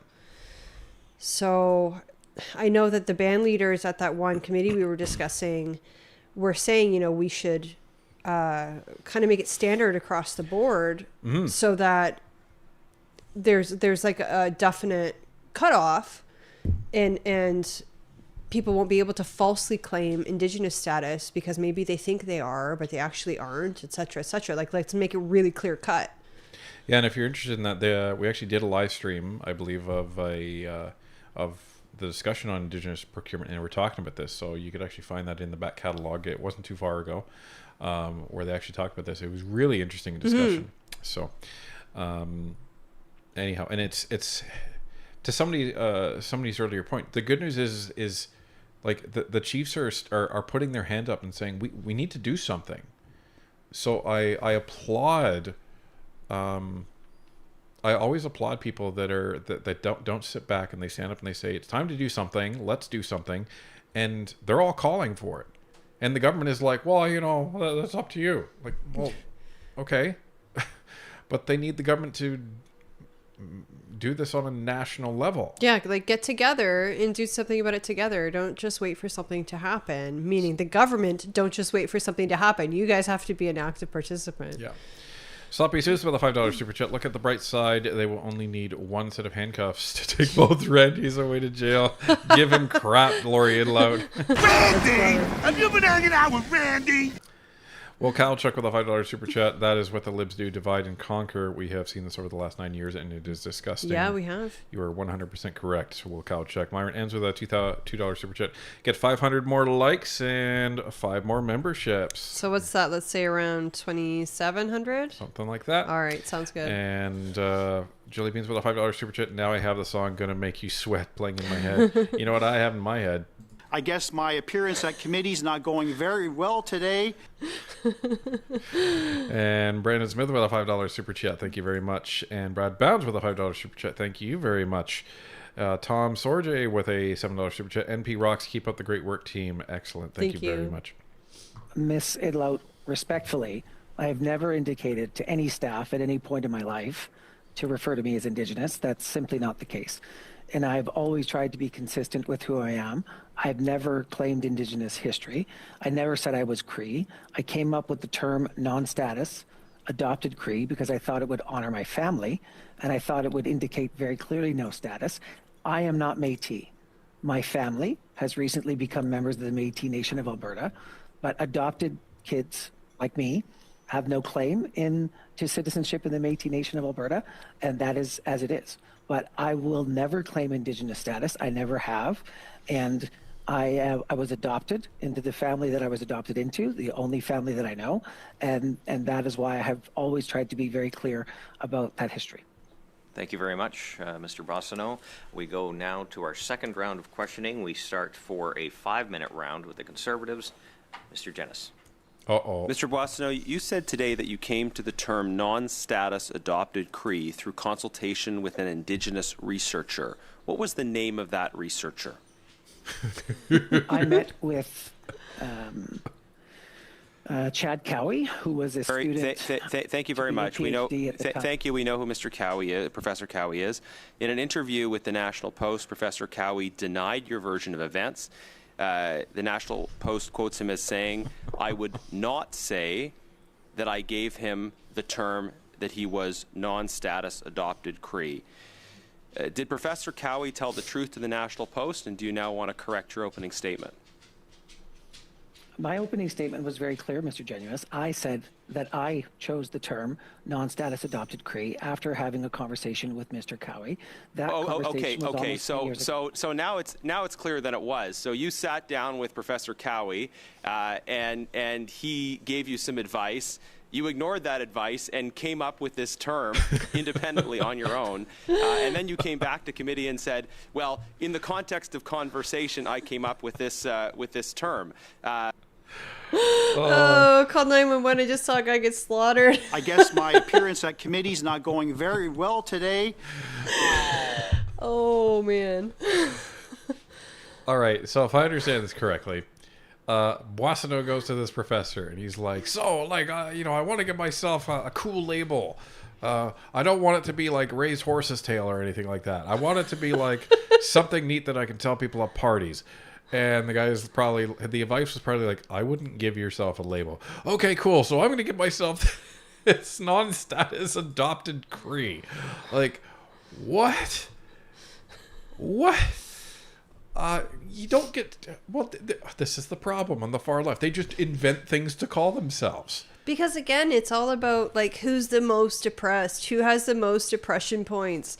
Who's the most DEI? Like, it's all about identity. It's not who you are as a person is in what personality traits do you possess. Are you a kind person? Are you a hard worker? Are you dedicated? Doesn't matter. It's quantifiable things like what color is your skin? Are you straight? Are you not straight? Are you a male? Are you a female? Are you something else? Etc. I got to read this. Jankor says Randy Soil's diaper. Yeah, that was pretty brutal. I hope he's wearing them today. Oh my goodness, this is wow. A5 with a $5 super chat. LOL. If he said the native consultant's name was Randy. Randy, have you been hanging out with Randy? Can you imagine? Gokanai with a $5 super chat. Garrett for the Garnet for the win. Do you like the taste of I'm going to serve you yours raw? Would you like ketchup or HP? Ooh. I can explain it to you, but I can't understand it for you. It was very straightforward. Oh my goodness. Frankly, that's what we've come to expect from you, Mr. Boissonnault. But I think it's now further revelation of what we have come to expect. My next question is: the Liberal Party's Indigenous Peoples Commission put up an Instagram post on June 30th, 2016, which falsely claimed that you were Indigenous. Now that post is still up. You said the error was corrected. Why were social media posts falsely calling you Indigenous left up right even till the present day?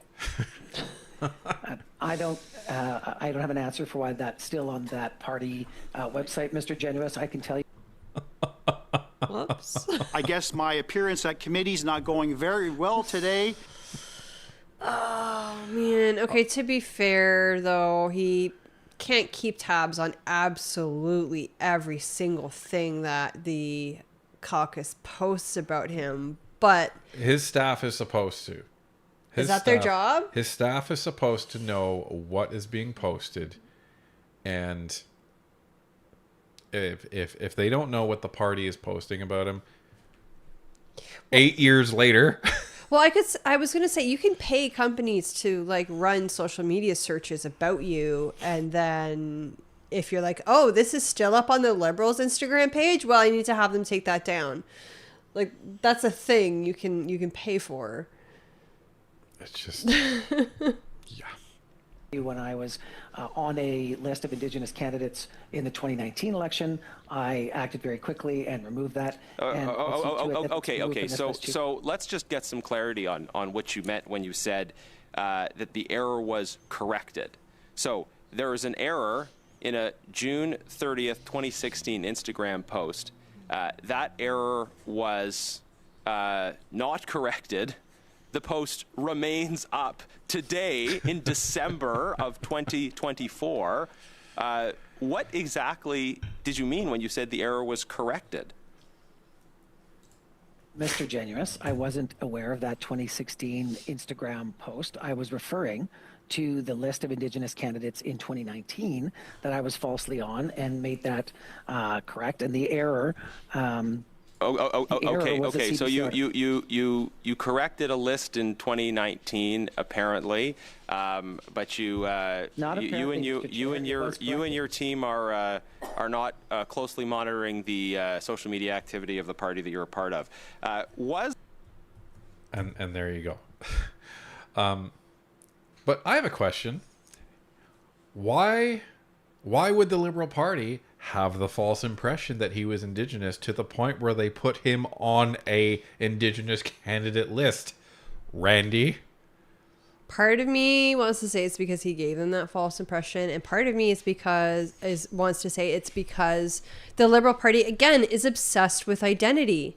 They want to trot out, look at our caucus. It's made up of all these diverse people. You know, it's not just white dudes like the Conservative caucus, which it's not, but like that's the line they use, right? But they're obsessed with identity. But this is the point. How else would they have got, like, if you just saw Randy Boissonnault walking down the street, you'd be like, that guy's a white dude. Right, and so how would they have gotten that impression? Right? Yeah. I'm not saying that Randy went up and told them he was Indigenous. I'm saying Randy, through his speeches, was like, I'm very proud of my Cree heritage, and I'm very proud of, my grandmother, who was a full-blooded Cree woman, and, Indigenous heritage is really important to me. Like, when all you say is that, and you don't follow it up with, by the way, I'm adopted, by the way, I'm a white boy, what do you think people are going to think? Like, and Cooper's sitting behind him just saying, what the hell is going on? Oh, I forgot he was here today. I can't wait. He's coming, folks. He's coming. Excellent. Anyway, Peter Whitten with a $2 super chat. At this level, he has qualified staff. Yes, yeah, he does. That's true as a minister. And Goko Donnie with a $5 super chat. If nothing else, you got to admire his dedication to maintain and uphold the lies. The brass neck on this thing could be seen from Mars. And Myron ends with a $5 super chat. He deserves to drink a bottle of ghost pepper sauce for his lies. I'd pay to see it. Anybody else? You know what? I think that would be a very good punishment for people lying in committee, because it's non-fatal, hopefully. I don't think, and it's very uncomfortable. I hate hot stuff, so I would not lie in committee because I would not want to drink the ghost pepper sauce. I'm completely against this idea. I am completely for something much, much hotter, which is a Carolina Reaper sauce. Oh, that's even worse. So that I definitely wouldn't lie in committee. Yeah. The false claim that the Liberals elected 9 Indigenous MPs in 2015, was that false claim ever used in Liberal Party fundraising? I don't have that information in front of me, and I would not be on that list of candidates. Okay, so maybe we need to follow up and see how much money the Liberal Party raised off the false claim that there were 9 Indigenous MPs elected in their caucus in 2015. Mr. Boissonnault, you have said repeatedly that you've never claimed Indigenous status. And it should be obvious to everyone that that is an intentional formulation when you say you've never claimed Indigenous status, because that is not the same thing as saying you've never claimed to be Indigenous. A person might claim to be Indigenous without claiming Indigenous status. So let's get around the lawyerly formulation here and ask you the core question. Have you ever claimed to be Indigenous? Mr. Genuous, I'm not Indigenous, and I've never claimed to be Indigenous or to have Indigenous status. This is a distinction. I'm not sure where you're going with this, but I'm not Indigenous. I don't have Indigenous status, and I've never claimed either. Janice has something. I bet he's got something. He wouldn't ask that question otherwise. Well, put it this way. The Conservatives have proven themselves to not be dim-witted. They're not just going to sit there and say, okay, so let's dispense with the lawyer speak, and now you can come clean. Have you ever said that have you ever claimed that you were Indigenous? Oh, I prostrate myself before the committee. Yes, I have claimed to be Indigenous. They know he's not going to do that. So I'm assuming that, like many times before, and like the other Conservatives, there's a reason they're asking this question. A $5 for that $2 super chat. A change his native name to Smoked Turkey Man. Change his native name. Oh, but I like smoked turkey. And Peter Witten with a $5 super chat. EDI and DEI is becoming the death of the left. People are waking up and saying enough is enough. Just look at the U.S. Mm-hmm. Yeah, finally, enough companies are finally waking up. You've never claimed to be Indigenous. So on April the 12th, 2016, when you said in the House of Commons that as a Canadian and as an adopted Cree, you weren't claiming to be Indigenous. When the Liberal Party of Canada posted that you were Indigenous and it was not corrected, you still had never claimed to be Indigenous. When your partner claimed that your company was Indigenous owned, you had still never claimed to be Indigenous. There are all these people around you that have publicly claimed that you are Indigenous. You have said in the House of Commons that you're Indigenous, and now you're before this committee saying that you never did. How can anyone believe anything you say, Mr. Boissonnault? Mr. Genuous, I've never claimed to be Indigenous. What I said in the House was that that is not. You're misinterpreting the record. We'll let Mr. Boissonnault answer the question, and then that's how many seconds do I have, Mr. Chair? You can answer the question, and that'll be the end of this round. Okay, thank you very much. Mr. Chair, I have never indicated to the Liberal Party of Canada that I'm Indigenous, full stop. And I tried to come up with a term that I now understand was not clear. For the record, I'm not Indigenous. I don't have Indigenous status, and I would not claim either. Okay, thank you very much, Mr. Genuous. I'm looking something up. All right, well, you look that up. I'm going to read some super chats. But I called it. Janice had something. And obviously, he took it straight from Hansard, which is the beautiful thing about Hansard. You can look it up, I think, since 92, I want to say. You can type in a phrase. You can pick which parliament it was. You can search all the parliaments. Doesn't matter. And if it matches, it'll bring it up for you. So that's probably what he did. Dan Demand 966 with a $2 super chat says Janice should ask Randy and then insert the Gurnet meme. Randy! Have you been hanging out with Randy? What is it that you do? That's the one we want. Thank you. And Jelly Beans with a $5 super chat. It says, we have given the squeaky wheel enough grease to realize that it's not going to stop squeaking. There you go. Well, and this is the thing. So Randy created this term and I apologize that it wasn't clear. Well, evidently, if you were using this term around the Liberals and they're like, oh, he's Indigenous. Awesome. We'll put him on the list. But again, if they weren't so focused on identity politics, this wouldn't have happened and none of this would matter. I doubt the Conservatives are going to put out a poster. Here's all the LGBT people we have in caucus. It doesn't matter. No, nobody cares. People just care that A, you're a good person, and B, that you're working hard for your constituents. That's what they care about. It's please, somebody explain to me what your sexual preference has to do with being an effective member of Parliament. It doesn't. Oh, right. Right. Like, here's the thing. If you truly believe in equality of opportunity, then I don't care. Like, when I hire people, I don't care what you look like. I don't care what you come from. I don't care what you do in your personal life. What I care about is, can you do the job? Can you fit in with your coworkers? I mean, that's important as well. If you're very mean and nasty, like, you're not going to get along well. Well, that's your personality, right? Yeah. Like, you know, are you a jerk? Because do you treat people bad? Are we going to have an HR case on our hands? I care about that. I care if you're a jerk, but I don't care if you're a jerk that came from the Barbados versus a jerk that came from Norway. A jerk is a jerk. A jerk knows no nationality. That is the ultimate equalizer. That's the truth. Next we go to another 5-minute round to the Liberals. Welcome, Mr. Druin. I don't think I'm up. Actually, we're not. So off we go. Excellent. So, skipping you.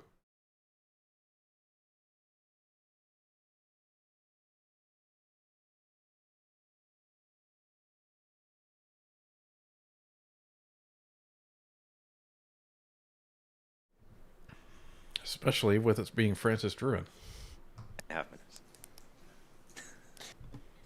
Thank you so much, Chair. Mr. Boissonnault, some people have heard you talk about and perhaps romance about, in a sense, your grandmother and stories about when you were young. And we've heard you on some occasions begin your speeches with Cree, speaking Cree, the Cree language. Do you think that this type of behavior, for someone who is not Indigenous, does not seek to be, is something that should be recommended, or could it lead to misunderstanding?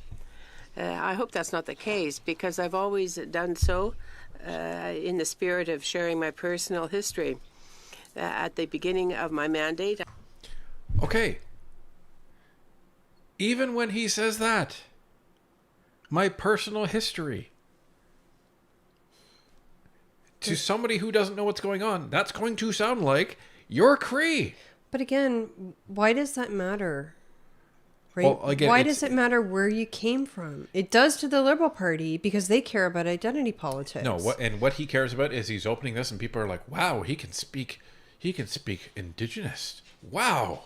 It gives you credibility. It's not quite appeal to authority fallacy, but it's similar. It's almost like stolen valor in terms of the in terms of, you know, wearing medals that are not yours, and that is a reprehensible act. Mm-hmm.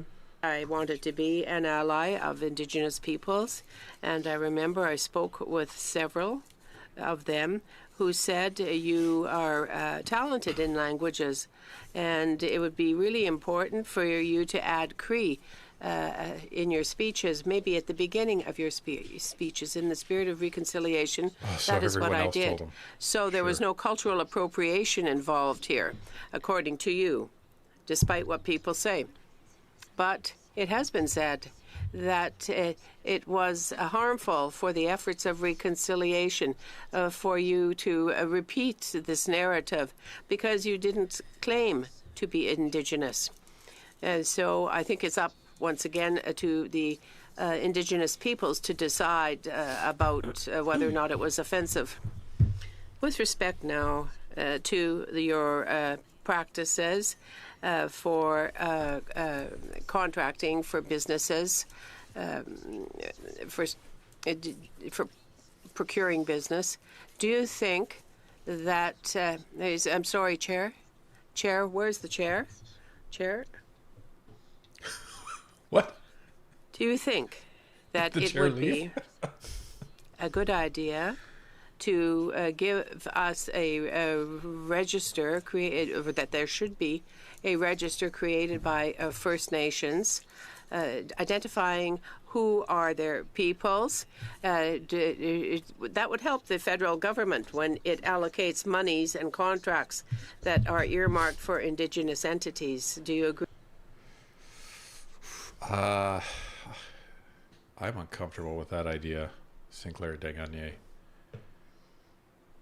Having a register. Yeah, that takes sounds me, like that takes me back to 1930s Germany. Yeah, no. I'm not No, like that's not cool. I understand the thought behind it, but I'm uncomfortable with that. Yeah. I'm very uncomfortable with that. Oh, we got another one.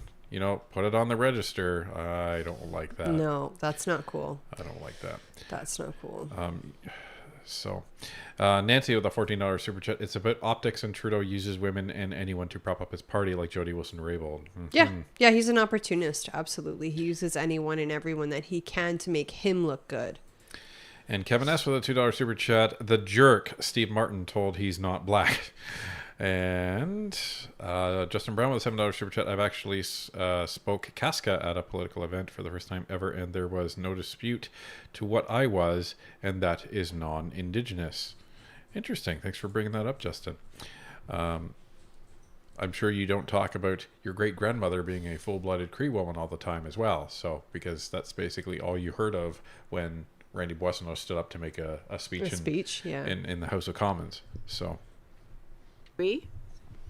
Madame Sinclair Degagné, just to draw a parallel with my expertise when I was a private citizen, my business, which is 100% owned by me, it went through a process to be identified 100% LGBTQ at the time, and I believed that there were agencies and third parties that went through the process for certification. It's very important so that the government understands and knows full well what companies that it has to do business with, that it has to transact with before giving out the funding that is, say, earmarked for Indigenous peoples. Yes. So I wasn't privy to this process in the government. I would be very curious how you go about validating that a business is owned 100% LGBTQ. How do you prove? How do you prove that? The thought of having to prove that bothers me. Like, again, it's giving me like 1940s Germany vibes. Like, why would you have to prove that? Well, like, so if you know, if I'm single, how do I prove I'm straight? How do you prove that? But why should you have to? Well, obviously the government also has a set aside for LGBTQ companies. But again, all this government has done is divide Canadians based on this factor and that factor and that factor. Why can't we all just be Canadian? Well, the argument is that, well, you know, stats say that, you know, there's a very small number of companies that are, you know, successful under LGBTQ people. Well, here's the problem. The ratio of people that are LGBTQ, never mind LGBTQ people that actually own companies, is really, really small because the vast majority of people are not. Right. I think something like, I want to say about 3% of the population identifies as LGBTQ. So then if you go, okay, so 3% of the population, now how many of that population are business owners? Because not everybody's a business owner, right? Well, and that's the thing. I imagine it would be similar to the ratio of the people that make up the 97%. Yeah. So how many people are business owners? I don't even know off the top of my head. Not everybody, that's for sure. So, anyway. I got nothing. And again, like, I have nothing against people that are in that community. Like, it doesn't matter. And I'm not even going to say in that community. That, like, people that have that preference. So, I don't care. I really don't. Don't care what you do. Don't care where you come from. I care if you're a jerk. But I really don't. Doesn't make a difference to me because that's your life and that doesn't affect me. The only time when it affects me is when you force stuff on me. Then I have a problem with it. Well, I think we place too much emphasis on factors that you can't control. You know, what you look like, where you came from, what your sexual preference is, versus factors that you can control, like integrity, kindness. How ambitious are you? Right. Those are things we should focus on. Anyway. Will Kalchak with a $5 super chat. This is a joke. I kissed a girl and I liked it. Does that count? What? Don't ask me. Is that proving you're straight or you're not straight? Myron ends with a $5 super chat. I identify as a winter vegetable. I like to stay planted on my couch and be watered. Beer, anyone? Well, nice. Beer isn't good for plants. I think that would be a good idea. At the end of this round, it's only 2.5 minutes, so we go now to the NDP and Ms. Idlout for 2.5 minutes. Thank you, Chairperson. If when you are appearing before committees, what are you doing to correct all of the mistakes about your identity? Ms. Idlout, I would be happy to meet with you separately and get your advice on what you think I should do. But I have not stated that I'm Indigenous. I've not ever stated that that I seek Indigenous status. And so I haven't taken, there haven't been any steps. How gross. So I don't care that Idlout is NDP in this context. So for Randy to be like, oh, well, you're the token Indigenous person, so let me get your advice. Like, that's so gross. That is disrespectful. So gross. This isn't the time or the place for that. And you could hear her say, no. Like, no, you don't get to do that, you stupid man. I'll stop you right there because I don't have a lot of time. Pretendianism is not only harmful, it is fraud. I want to understand, what are you doing to seek on guidance how to make amends? I really appreciate the question, Ms. Idlout, and I think pretendianism needs to be denounced. It's deeply harmful, and it disrespects Indigenous peoples and all the hard-fought battles that they have won to date. And so I have been speaking with Indigenous elders, with community leaders. That work will continue, and the questions that I've been asking is, how do we build trust and the relationship forward? How should I best talk about who I am and my family and their history? And look, to Miss Sinclair de Gagné's... He's making this such a complex issue. Dude. All you have to do, like, how do I talk about who I am? So you open the conversation, I'm not Indigenous.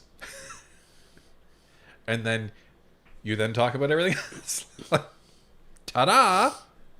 This is not difficult. Like, give me a break. I don't know how to talk about who I am. But again, to the Liberals, identity is everything, right? It's important. It's tantamount. It's the most important thing is who you are, like these factors that you can't control, right? These things that you're born into. It's not who you are as a person, again, is in your personality traits. Are you a hard worker? Are you kind? Are you forgiving? Etc., etc. Are you a good friend? None of that matters to Liberals. It's all these factors that you can't control. Emotional damage. Thanks for that, dear. I just summarized. So conversation. I'm going to check in, and I have checked in with Indigenous leaders and elders about using Cree in my speeches. Do they still want me to do that? Do they still think it's appropriate? And so I'm I'm having these conversations. I think that's part of my own learning journey here, Ms. Edloud, and I will continue to do that. And I will take your advice as well on how I should make amends, because I never intended to be unclear about my history or my family's history. And I think that is an important personal act for me when it comes to reconciliation. Thank you. My last question is, how are you repairing the pain and suffering you have caused to Canada's Indigenous people? How will you be repairing this to the Indigenous peoples? So I don't know if this is just a knife in the wound. So he asked the question like, I guess my appearance at committee is not going very well today. Or what, but I think it is. Because, okay, it's coming from the NDP, which is also left-leaning. So they care about identity as well. They also care about making amends, or at least appearing to make amends. Well, making amends is one thing, but saying that you've caused suffering and pain within the Indigenous community, I can probably guess that the majority of the Indigenous community is like, okay, I'm not in pain. I'm not suffering because of what you've done. I'm angry and you're a jerk. I think that is something that they're feeling, but like, I don't know. I don't get it. Sorry, I have to step out for just a second. Okay. I don't know if somebody has escaped or not. I guess we will find out. Interesting. Anyway, I really don't know. So let's continue. Well, I hope that I have started by apologizing for using a term that was not as clear as I could have been, and I will seek advice on, as you've said, on how to make amends and to listen to the harms of people who seek false Indigenous status and Indigenous heritage, which I have not done and I won't do. And I will be very, very clear. I've apologized, and I hope that allows us to build from here. And I really appreciate your sensitivity and how difficult this is for the people that you represent, Ms. Idlow. So I take that very seriously. And if I could, I would say thank you in your language. If that were appropriate, but I'd seek out your consent to do that first. So I will just say thank you. Oh my goodness. I will seek out your consent.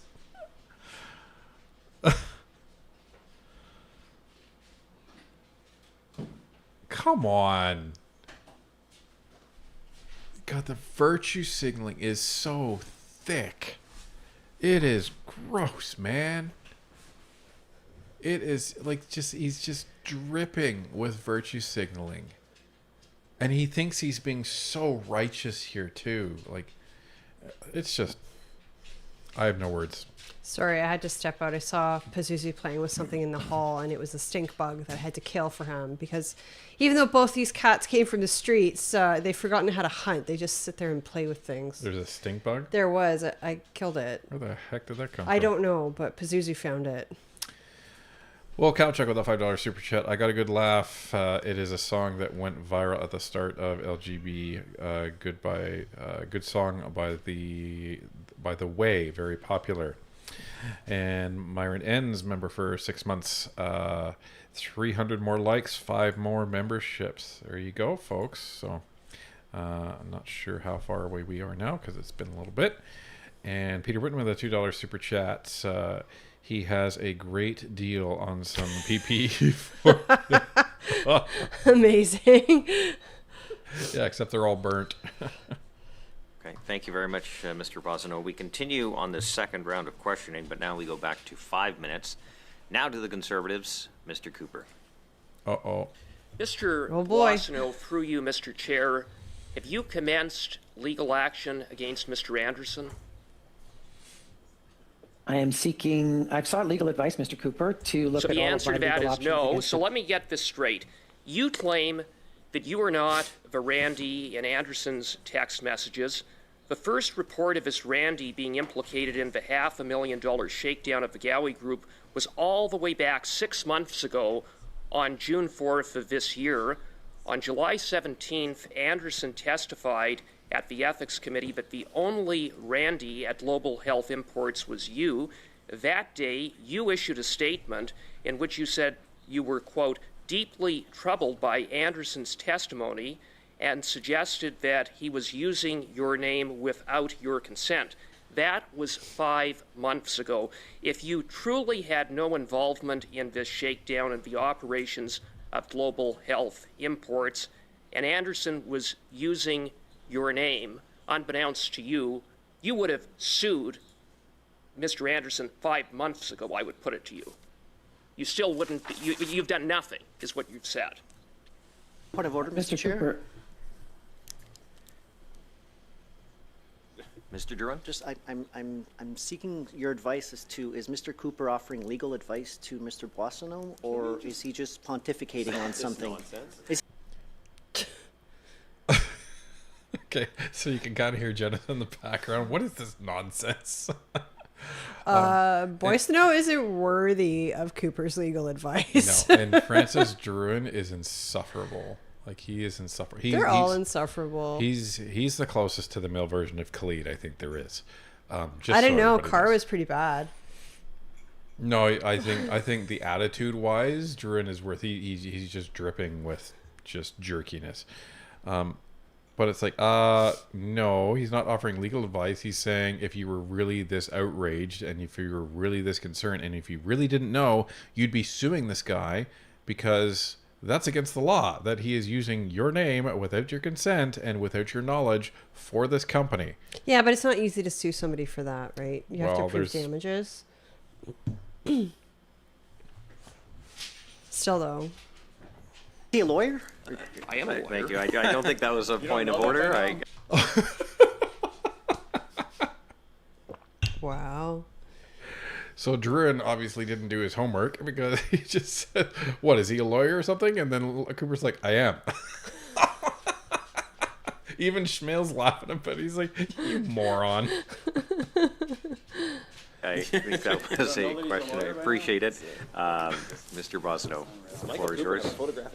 Well, thank you, Mr. Chair. Look, to Mr. Cooper's question, I have started the process to take legal action against Mr. Anderson now, and I'll be very clear. One of the reasons I stepped away from cabinet was to be able to retaining Mr. counsel, Chair, besides retaining my time? counsel, it's my time. I'm reclaiming my time. Besides retaining counsel, have you taken any legal steps whatsoever against Mr. Anderson in the past 5 or 6 months? Mr. Chair, how many seconds do I have from Mr. Cooper's opening statement? It's a very simple question. Just answer it. Okay, hang on. Okay, as I said from the beginning, the time of the answer should be as close as possible to the length of the question. And so I've been giving a bit of leeway here, but I want to keep it as close as possible. So, Mr. Schmale, to Mr. Cooper's first, I haven't been able to answer his first question because he interrupted me 3 times. Okay, Can I answer his first question? Well, he took the floor I'm ready back. to So answer his first I guess the time is yours. However, usually you just answer the question you just gave you. So I'll answer the question. In the recent court case against Mr. Anderson, it is clear that Mr. Anderson has been using my name without consent. I'm not involved in and my those question to other you was whether conversations. you had commenced a legal action and you have, through your non-answer, said that you haven't. And so, Mr. Boissonnault, it's like reclaiming my time, Point of order, Mr. Chair. Mr. Chair, point Just of order. again. I don't know. Cooper is a bulldog. That's why they call him the Coop Dog. Yes. He is a bulldog. They just put him in and just let him loose. You know, and I love watching him and Brock work together. Just amazing. It's like the highlight of my day. It's so funny. So great. It's so You know, we have a lot of really strong orators on the conservative side.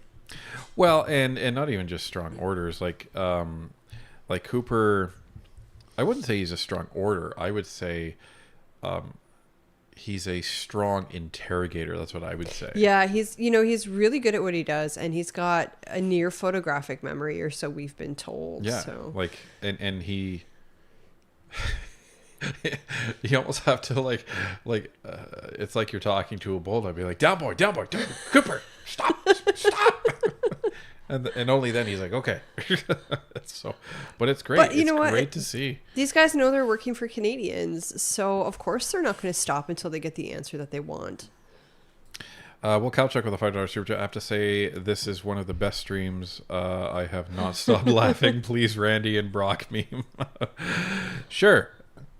Randy! Have you been hanging out with Randy? I guess my appearance at committee's not going very well today. I love that. Who was first, Mr. Drouin or Mr. Running Carr? interference. No, Mr. Cooper, it's you're running interference. I thought the rule was if there's editorializing on a particular issue, then the witness has the same amount of time to answer the question, but that's not... There's the preamble and there's the question. On the same point of order. Hang on. I got Well, Mr. hold on a Carr up second. next. I'm not done. Okay. I'm not done. But for the respect of interpreters, Mr. Cooper keeps interrupting the witness. And I get that he doesn't want to ask questions. He just wants to editorialize on certain issues and make false claims here. You don't have to give him the But at the end of the day, Mr. Boissonnault has offered his time to be here, which is unprecedented, because I'd love to have Andrew Scheer here about his fake insurance claim. Okay. I think on the I think same we point got of that. order, Chair. But just I think we're let's good. be Let's respectful. go to Mr. Carr, then Mr. Genuous. Okay, Mr. Carr. Has offered his time, which is unprecedented. Cooper's always in committee. No, Boissonnault. Oh.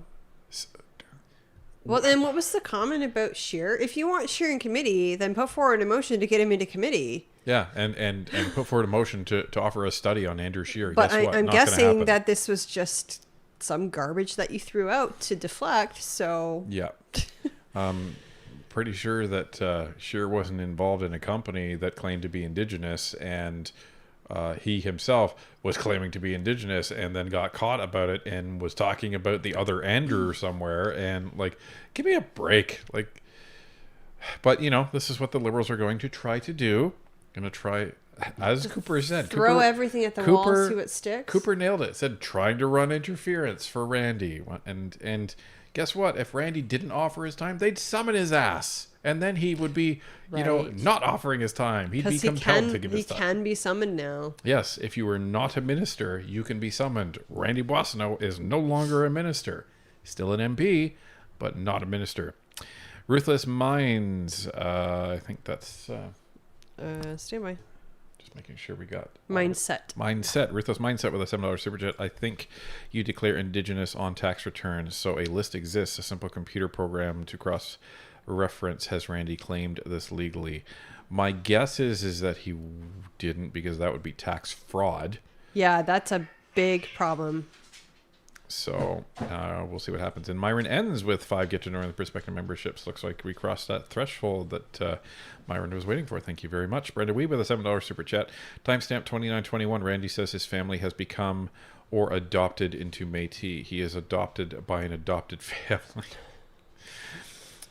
Right? And this is the problem. Because you can be Indigenous, you can be Métis, and then adopted into a band. So when you just say you're adopted Cree, you're not saying you're not Indigenous yourself. Yeah, can they bestow Indigenous status upon children that have been adopted? Not status, no. No, because Indigenous status is blood related. Yeah, but I mean, say you have a couple who can't have kids and they are Indigenous and they do adopt. Can you bestow that upon... No. Are we sure? Okay. Yeah. You have to be able to prove your lineage in order to actually get status. So what the problem is you're not telling the whole story by just saying, well, I'm adopted Cree. That sounds like you're Cree to 99% of people out there, maybe not the people that are actually part of the band that you were adopted into. That's why he created that term, non-status adopted Cree. and you know what? There's lots of Indigenous people that would be non-status adopted Cree too. But again, it goes back to the whole issue of the left being obsessed with identity. If nobody cared, he wouldn't say it at the beginning. Yeah. I mean, look how many conservative folks that you and I run into. Like, we don't walk up to everybody like, hi, my family's Italian, or you know, hi, I'm Polish Ukrainian, or whatever. Like, nobody cares. Like, you don't say it because nobody cares. Yeah. So.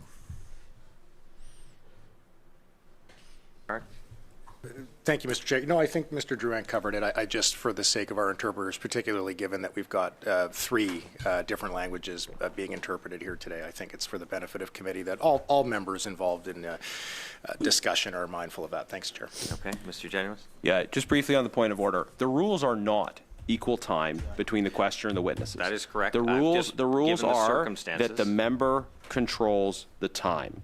So that needs to be understood. And secondly, let's be clear that Mr. Boissonnault is not here because he chose to come. He is here because there is a House order requiring him to be here for 2 hours. There's an unprecedented move, House order requiring him to be here. He has to be here for 2 hours, answering 2 hours worth of questions, and these Liberal disruptions are just extending the amount of time that we're going to be here. Is he? I guess that answers that question. So it wasn't a summons, it was an order. It was a House order. Unprecedented, allegedly. Well, and no doubt that was not voted on by the Liberals. It was voted on by the NDP, opposition parties. And the Bloc and the Conservatives. Right. 100%. So the Liberals are trying to just disrupt and mitigate damage. And they're not doing a great job. The reason I said that, yes, you are correct, Mr. Generous, that is the rule. The reason I allowed a bit of latitude in terms of the length of time was because, in fact, we do have 3 interpretations going on at the same time. However, I do understand that witnesses do try to stretch things out. So the members do have the ability to take the floor back. So let's go back to Mr. Cooper. I even forget what question you asked, to be honest with you. Well, Mr. Chair, I put it to Mr. Boissonnault if he had commenced legal action. He did not answer in the affirmative. I then asked Mr. Boissonnault if he had taken any legal steps whatsoever against Mr. Anderson. He changed the subject and didn't answer in the affirmative, and I would put it to him that the reason Mr. Boissonnault hasn't pursued legal action after 5 or 6 months is because the brass tacks of a court proceeding would expose him as the other Randy who violated the Conflict of Interest Act and who had an active involvement in a shady pandemic profiteering PPE company implicated in fraud. Now, okay, now I was really curious to see how Randy would be speaking about his former business partner, because Anderson, I fully believe, no matter if there is election or not, I fully believe Anderson is going to be summoned to the bar of the House at some point. Yeah. And I am very curious to see what Mr. Anderson, Mr. Anderson has to say now that his former buddy is throwing him under the bus. Yeah, that's a good point. So that's a really good point. Now, I don't know if we have an election, if they'll bring him to the bar of the House after that, because they have to reintroduce all this stuff with it being a new parliament. Oh, well, that's fine. That's fine. But do you think they will? Do you think the Conservatives will reintroduce all this corruption to investigate when their primary goal is going to be to fix Canada? They can multitask, and they've said that they're going to restart these investigations. Yeah, because true. they want to get to the bottom of them. I think the worst thing for the Conservatives, from a trust standpoint, let's say an election was called now, STTC scandal goes away, all the stuff goes away. The worst thing would be for them to say, you know what, folks, let's just move on. I don't think Canadians are going to forget about $400 million, possibly $800 million of taxpayer money being given out to Liberal people. That's going to be viewed, and quite realistically and understandably, it would be viewed as, okay, so now the Conservatives are going to be covering for Liberal insiders? That's not cool. And if the investigations were so bad, and if it was so corrupt that this is all the Conservatives were talking about for months on end, what, now you don't care anymore? That's going to look very bad. Yeah. If the Conservatives don't restart some of these investigations and finish them in an expedient manner, because they would be able to do it in an expedient manner because they have control of everything now. So they're not going to be fighting and having to negotiate with other parties to actually call witnesses anymore. They'll just be like, this is what's happening. Let's go. So, okay. Looks like we just have one from Goko9 with a $2 super chat. Mr. Anderson. Mr. Anderson. Ghosted himself. Have to find him. I guess we'll see. Mr. Boissonnault, your credibility as a witness is very much in doubt. You came before the Ethics Committee on June the 4th, and you left the committee with the distinct impression that you had not been in contact with Stephen Anderson, when that wasn't the case. Mr. MP Brock put it to you. Did you call Mr. Anderson? You said, no. Why would I call Mr. Anderson? I would not. No. You said that, and then after new text messages were revealed connecting Randy in Vancouver while you were in Vancouver, suddenly you changed your story and said that you had actually spoken with Anderson and had a text message exchange with Anderson. If you have nothing to hide, why did you materially leave out that relevant fact if you're not the Randy involved in the shakedown? So, Mr. Cooper, let's go back to your earlier question. I stepped away from cabinet to deal with these issues, and I have met with lawyers, and we are working on legal action against Mr. Anderson right now. So let's put that on the record. The ethics commissioner, not once but twice, I asked you, Mr. Boissonnault, why it is you materially omitted that fact, and I would put it to you. I'm going to ask you another question, but as Mr. Carr runs interference to protect you because you're a liar. Oh, you can't say that. Oh, what did he say? He called him a liar. I mean, I agree with him. I fully agree with Mr. Cooper, absolutely. But yeah, you can't say it. You can't say that. There are Mr. Cars. There are three things here. The first is Mr. Cooper a moment ago referred to Mr. Boissonnault as a fraud. I'm not sure that that's within the scope of standing order provisions. Number two, he just repeated the word liar, which you've already ruled on today, Mr. Chair. You got a minute. And the third thing, Mr. Chair, is that you made a ruling earlier this meeting that it's equal time for questions and answers, regardless of if to Mr. Genius's point, which is fair, regardless of whether or not the standing order provides a provision for that or not, you ruled on that, Mr. Chair. So we would have to come back to that commentary that you made earlier in the meeting. Nonetheless, I would hope, Mr. Chair, that you will advise Mr. Cooper to be mindful of language he's using that you have already ruled to be out of the scope of order here. And quite frankly, really not well placed for parliamentarians. Thank you. Well. Okay, Mr. Drouin. Mr. Cooper should withdraw his comment. It is unparliamentary language towards another member of parliament. Withdraw. Okay, you know what? He Otherwise, is I'm right, going to keep point ordering this. Withdraw the comment. Unacceptable. As much as I agree with Cooper, then Mr. Drouin, are you responding to the point of order, or are you continuing? I'm continuing with my line of questioning. Okay. Point of order. Okay, Mr. Drouin. Withdraw the comment. He should not be allowed to ask questions. This is the pure rules. Withdraw. Withdraw.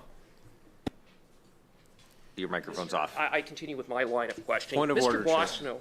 Okay. Point of order on the same point of order that's been raised. It's a very simple thing.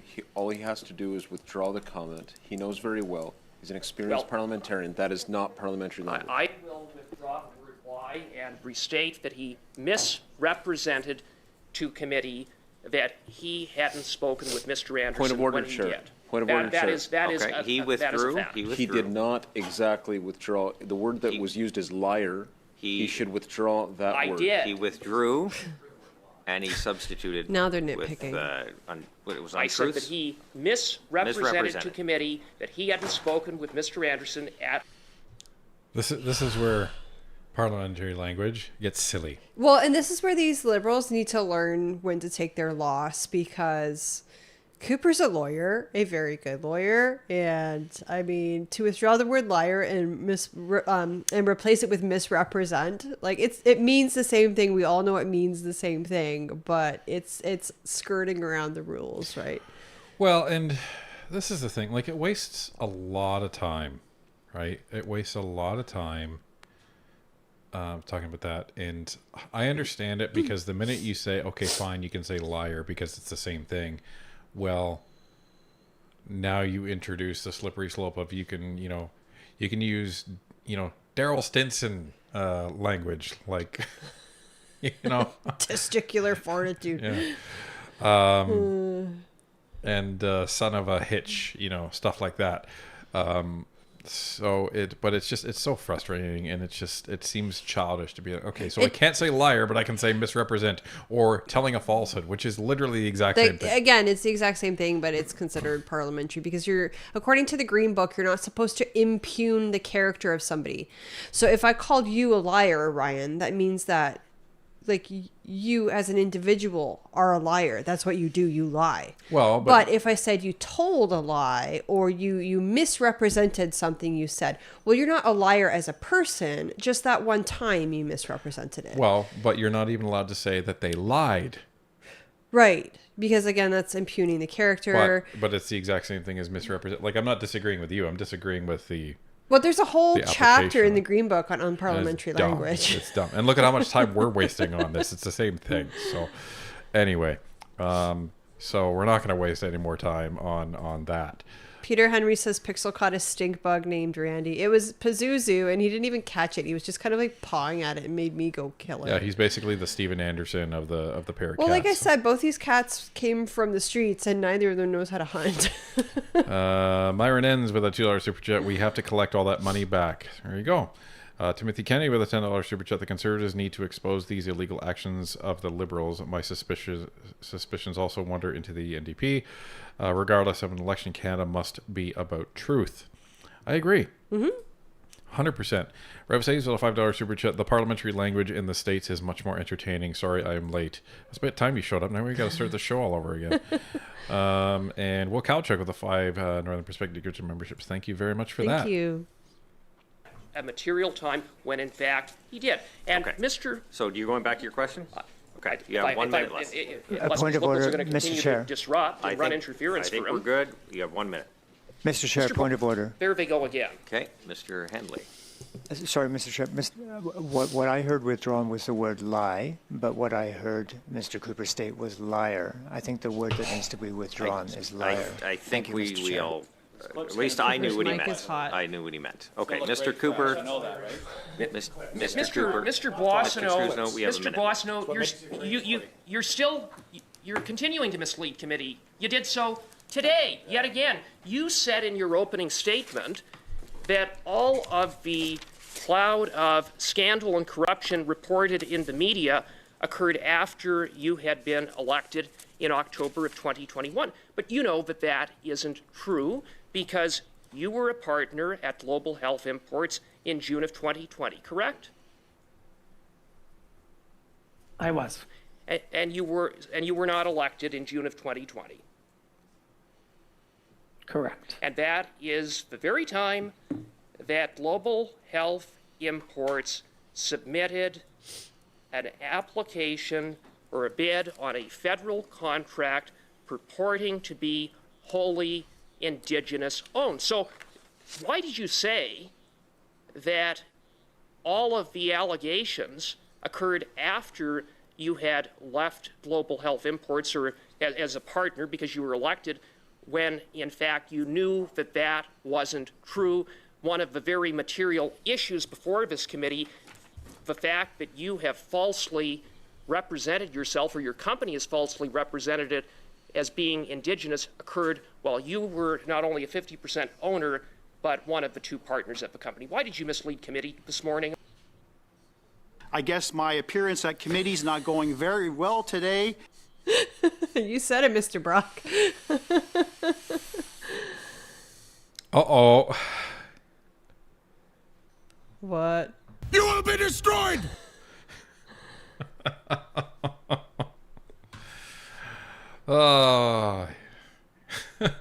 well, Mr. Cooper, even though I was involved in committing, a fraud, during 2020 before I was elected, I am correct in saying that the allegations about it only came after 2021. Oh my goodness. Come on. Will Kalchuk with a $5 super chat. Have to work in the morning. Good night, all. Keep up the good work. Love you all. Thank you so much, Will. Have a good night. Thank you. And Will also gifting 5 Northern Perspective memberships. Thank you very much. And Sloppy Sleuth with a $2 super chat. Liar, liar, PPE on fire. No pun intended. Nice. Oh, that was amazing. That was amazing. On bat? Mr. Cooper, nothing could be further from the truth. And as I've stated very clearly, I was not involved in any federal work whatsoever in any of my businesses. And I confirmed that with the ethics commissioner. And so Mr. Anderson Those were your words solely before. Point of order, Why did you mislead committee? Mr. Chair, point of Why order. did you mislead committee? Point of order, Your Mr. time Chair. is up. Your time is up. Mr. Carr, point of order, and then we Yeah, go to the Liberals. Mr. Chair, Mr. Cooper very clearly heard you say on 3 occasions his time was up, yet he took to the microphone again. I think that is a clear attempt to disrespect your authority in the chair. Thank you, Mr. Chair. We just appreciate that. Okay. I think the only one disrespecting the chair's authority is you, Mr. Carr. Whenever he takes to giving these chair speeches when he calls a point of order. Give me a break. Give me a break. Man, I feel bad for Jamie having to deal with these yahoos. Oh, you just smile at him and be like, piss off. I appreciate With the you guys in the cooperation of all chamber, members here. We're going to the Liberals now for 5 minutes, and Ms. Gainey, you have 5 minutes remotely. What? Thank you, Mr. Chair, and thank you, Mr. Boss. Oh. Can we skip this? Yep. Excellent. We are going to skip this. Very good. Stand by, everybody.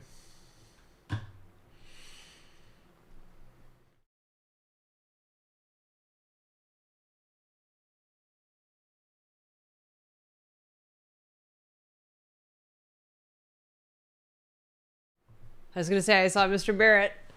Awesome. Awesome Okay, to next the max. round of questioning.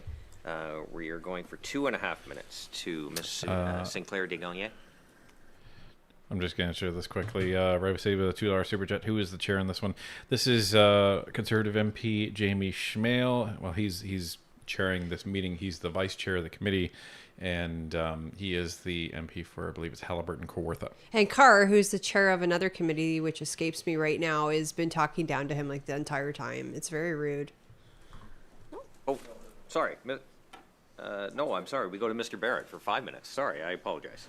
Mr. Boissonnault, on November 15th, your disclosure with the Ethics Commissioner's Office was updated to reflect a loan receivable from an individual. Is that related to any business venture, including Ms. Poon, Mr. Anderson, GHI, or Xenex, or to your collapsing or surrendering your shares in GHI? No. Who's the individual? That is a matter that is with the ethics commissioner, and that's where it should stay. Well, I'll note for you, sir, that it's not your prerogative to not answer questions. You cannot. That's right. You cannot refuse to answer a question before a parliamentary committee. Are you refusing to tell us the name of the individual? Yes or no? Mr. Chair, can we have clarification on that? This information is with the ethics commissioner, and that's where it should. You don't get to decide where it stays. If Michael Barrett asks you a question in this committee, you answer that question in this committee. Well, and that was a veiled threat as well. That was basically like, are you refusing to answer this question? Because you can stand right next to your buddy, Mr. Anderson, at the bar. We can arrange that date for you if you like. Reside. Stop time, Chair. Yep. Sorry, stop. Point of order on that, too? Okay. If the member wants to bring ethics commissioner questions or ethics question, he's a member of the ethics commissioner's ethics committee. He can bring that over there. This is not related to what we're discussing today.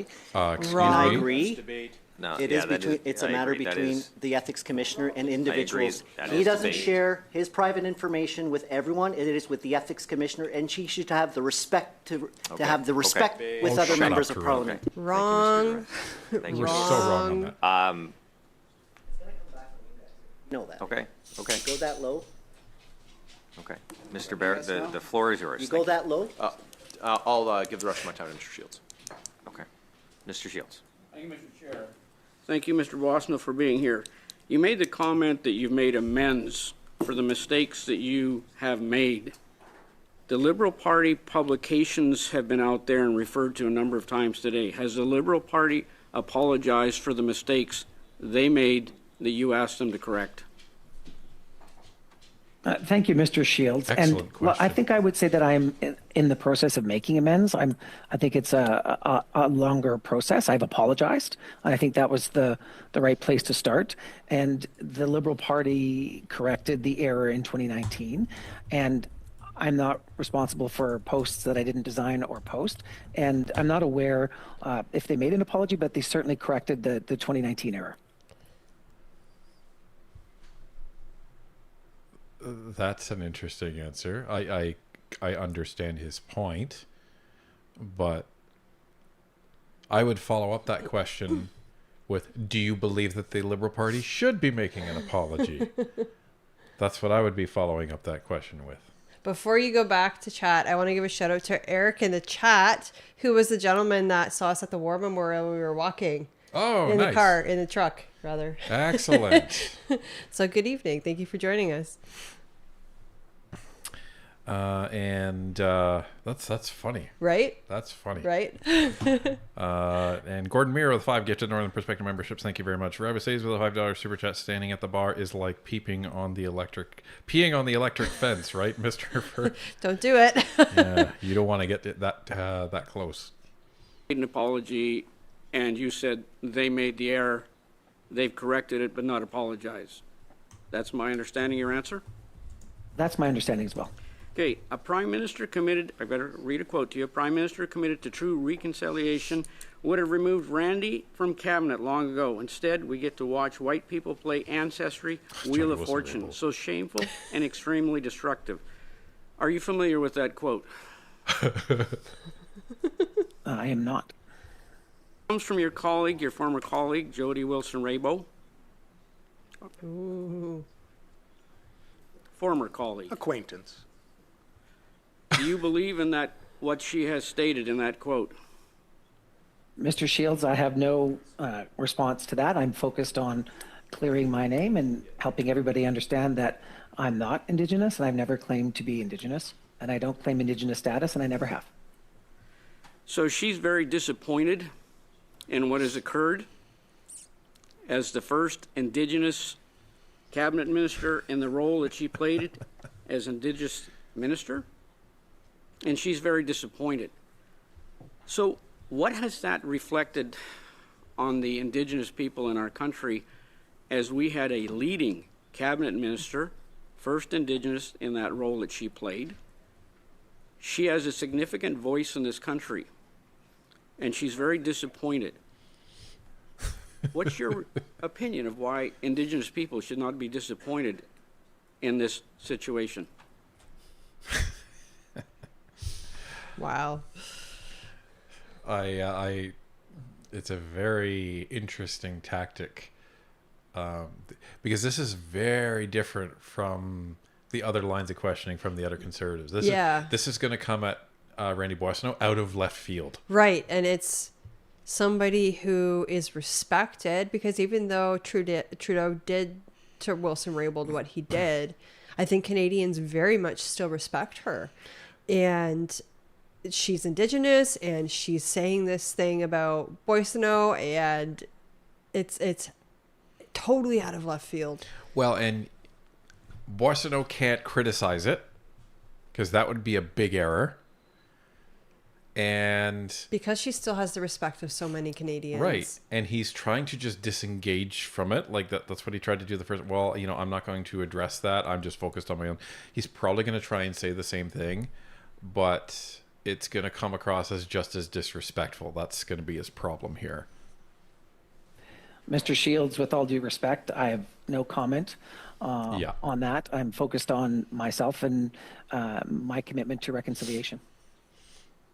When we talk about reputations that you are looking at rebuilding, as you said, and rebuilding with Indigenous, in public life, no matter what level you are, whether you're a sports person, whether you're in politics, a simple mistake basically is irreparable.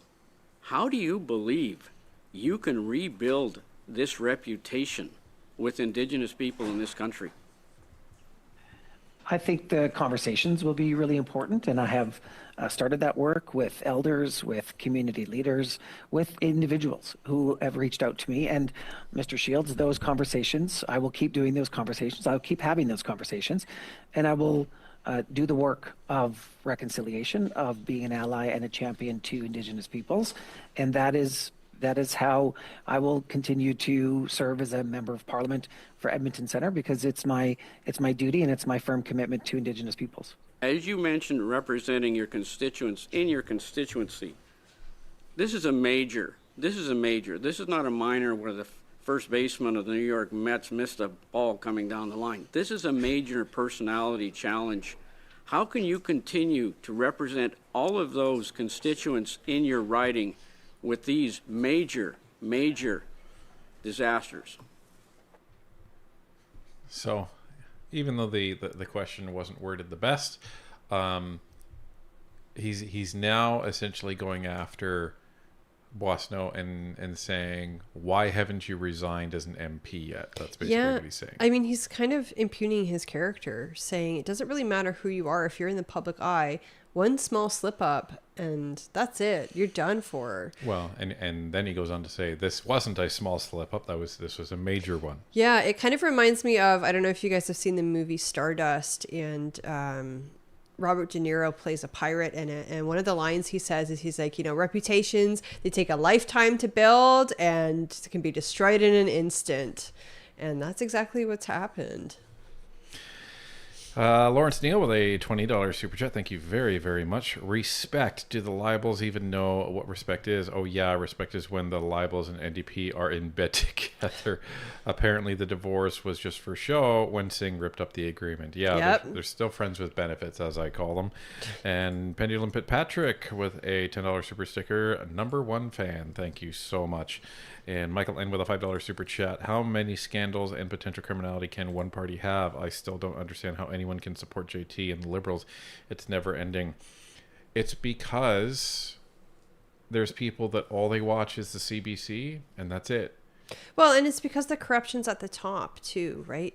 I mean, Justin Trudeau has made 2 ethics violations, one that could be prosecuted in a court of law, and nobody bats an eye at it. So why would the ministers hold themselves to a higher standard than their boss? Yeah. Why would the backbenchers hold themselves to a higher standard than the ministers? Like, it all rolls downhill, right?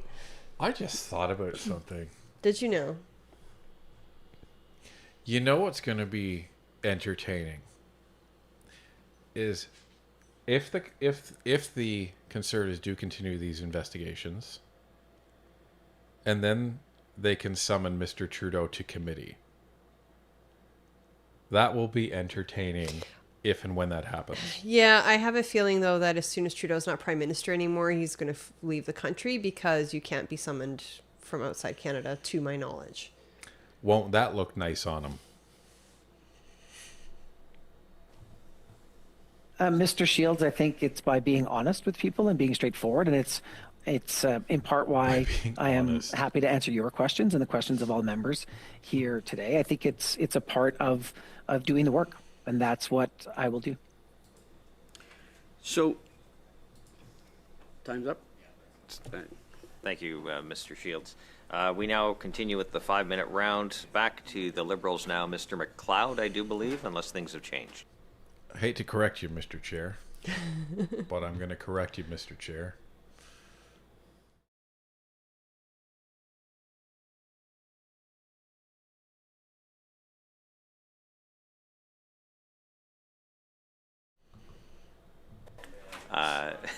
Ms. Sinclair de Gagnier, you have 2.5 minutes, please.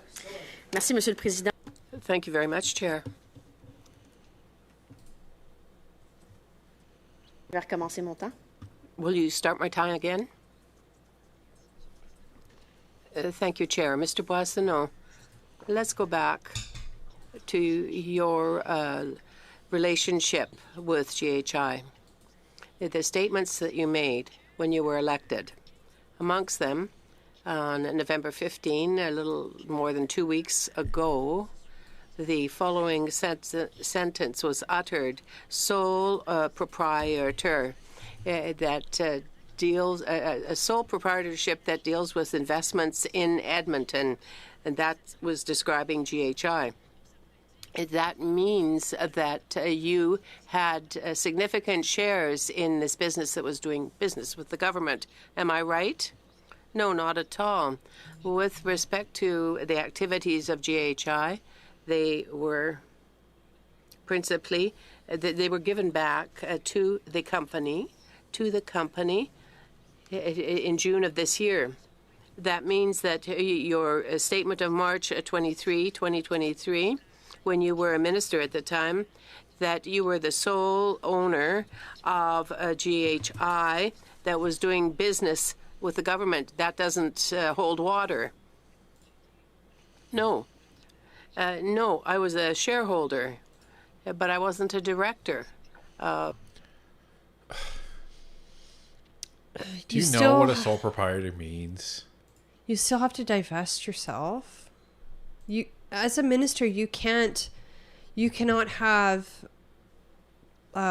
stock in companies. You cannot earn a profit from companies at all, I think. I mean, your job as a minister is when you know you're being appointed to minister, you report to the ethics commissioner all of your holdings. Like, you have to report everything that's $10,000 or more. I think even like your kids' college funds, but usually they'll say, no, that's fine.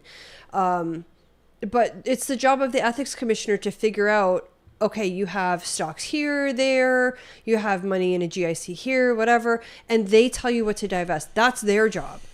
Well, but if he said he was the sole proprietor, that means he owned and operated the company by himself. Yeah. That's literally what it means. Yeah, because I think otherwise it's a partnership.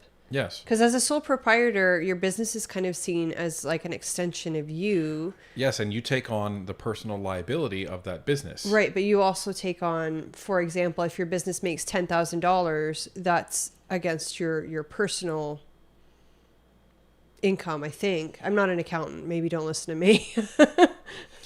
Well, it's easier to file taxes and that sort of thing, but you can't say, well, I said I was the sole proprietor, but no, I had shares in it. Well, yeah, you would have had 100% of the shares in it if you're it was a sole proprietor. Like, yeah. Come on. Yeah. Like, what are you talking about? I've never heard of somebody owning stock in someone else's sole proprietorship. Right. It's a contradiction. Yeah. The corporation, and that was in compliance with the law. I ran it by the ethics commissioner and Madame de Gagné. This company was under the control of a third party, and that's exactly what. Yes, but then why was this sentence taken away 2 weeks ago? It disappeared. Now, what changed over the past 2 weeks, Mr. Boissonnault? Yeah, that's a question you have to ask the ethics commissioner. It's not he who is responsible. You are the one who is responsible. That was a statement that you made online, but 2 weeks ago it disappeared. What changed over the 2 weeks? And this is why you shouldn't lie unless you have a very, very, very, very good memory. And nobody has that, and nobody has that great of a memory, so you just shouldn't lie. Cooper does. He has a memory when it comes to reading things on a page, but I don't know about remembering things he said. I don't know. I don't know. He's got a good memory. Michael N., welcome to NP Supporter. Thank you very much. Paradoxy, welcome with a $50 super chat. Thank you very much. Hi, I'm late and behind, so forgive if asked before. I am not French Quebecois, but they encourage me to speak French, and it's not cultural appropriation. But if I do same out of respect and learn a little Cree, it's offensive. Not defending Randy, by the way. Well, it's different because you're not born as French, right? French is just a language. No, if you live in France, you're born French. If you're born in France, right? But in terms of Quebec, right? So I don't know. I think cultural appropriation is kind of garbage. I mean, unless you're going, say, for example, I like sushi, and I go, oh, sushi's a Canadian food. It's not. It comes from Japan, right? But if I'm insisting it's a Canadian food and it's not, that to me is cultural appropriation because it's very clearly not originating in Canada, and I'm claiming that it is Canadian. But honestly, I think as humans, we want to share our culture with each other. And I think the left came in is like, no, you're not allowed to do that. Well, and that's not okay. Let me put it this way. If you're walking down the street and you hear somebody speaking French, you're not going to be, all you're going to think is, well, they're bilingual, and off you go. Or maybe they speak French. Off you go. If you're walking down the street and you hear somebody speak what you think sounds like an Indigenous language, you're going to absorb that completely differently. You're probably going to think, oh, that's an Indigenous person. Now, where it comes to play in Randy's case is he made a point of every speech of opening it with speaking Cree. And he would talk about his Indigenous grandmother, his full-blooded Cree woman, blah, blah, blah, blah, blah. So when he's mixing all of these things together, he is presenting himself as potentially Indigenous. Because he's not saying, hey, by the way, I'm not Indigenous, but I would like to say some words in Cree out of respect to my adopted family. Like, he could say that and I would have no problem with that. And I imagine it's because he's misrepresenting himself. Correct. Yeah, in That's that the problem. circumstance, using those methods in order to misrepresent himself. That's the problem. So, and I admit I could be completely wrong about that, but that's kind of what I'm getting from this. Wow, YouTube is completely freaking out on my thing. So, Stacy He's with hungry. a $5 super sticker. Thank you very much. That looks like a high five. And Rabusays with a $5 super chat. Also, we don't elect the PM, we elect the party. The party is awful now and traditionally, but you may actually like your MP, though I don't see how. To be fair, the MPs are just humans, and I think the more MPs we interact with, the more we realize like they're just people too. I know of at least one Liberal, or former Liberal, I should say, that saw the party changing around him and was like, "I'm done. I'm out." Yeah, but and I also have a high amount of respect for Jody Boisonnault. I don't agree with all of her politics. But I respect her for standing up and saying, I'm not putting up with this crap. I'm done. And then Jane Philpott, same thing. I don't necessarily agree with her politics, but I can respect them for standing up and saying, I'm not putting up with this crap. I think a good MP is one that they will work hard for you regardless of whether you voted for them or not, and regardless of whether you share their beliefs or not. Right. And what the hope is that the Conservatives have a whole bunch of MPs that are on the same level as Jody Wilson-Raybould and Jane Philpott, and if things start to go awry, they're going to stand up and say, I'm not putting up with this crap. And that's what we get. That's the impression that we get. Canadian, I believe it's Crusader with a $2 super chat. The chair has a crush on Block Natalie. I don't know about the chair, but I know Barnaby does. Yes. Well, we're telling Barnaby he should rather than I think Khalid. he does. I think he does. And Lawrence Neal with a $20 super chat. Character, Tanya, you mentioned character. The Liberal Party only has 1 ounce of character among all the MPs. Well, and I think we just kind of spoke a bit about it. So there are some good ones out there. So I don't know about currently in the House, but I know we have met former Liberal MPs. Yeah, former Liberal MPs. Yep. It said, you said that you had significant shares in the business, but why did your statement disappear 2 weeks ago? That's a question to put to the commissioner, ethics commissioner's office, because yes, but the ethics commissioner said that you were the one who had to answer the question because you are responsible for your statements.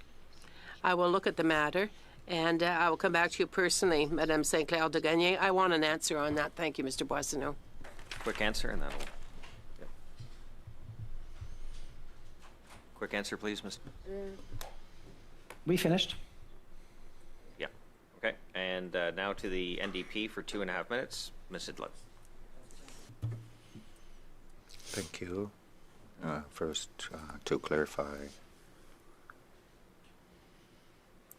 I want him to answer I want him to answer not just to elderly. I want him to answer to all of us because we all need to hear. My question is to Boisonnault is,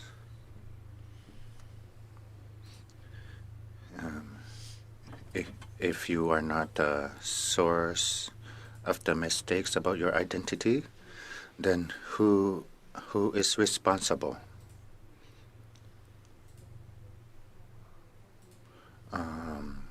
Is your party so loosely organized that advertisements can be published without you ever seeing them first? In my office, my staff show me all advertising proofs for approval before publishing. My question is, does a minister not have the same standard? Thank you. Thank you, Ms. Sidlout. And at the time, I was not a minister, I was an MP, and this wasn't prepared by my office, and I made an effort to correct the issue in 2019. And as it pertains to the 2016 Instagram post, I didn't see it, I wasn't aware of it, and it's an important thing for the party to be mindful of and to correct. And to your point, I think it is a learning for all of us out of this experience that I've gone through to be very vigilant about how each of our respective parties refers to us in the lists on which we are associated. Why has there been this mistake? Have you tried to correct this for 4 years? I wasn't aware of the 2016 post, and I'm aware of it now.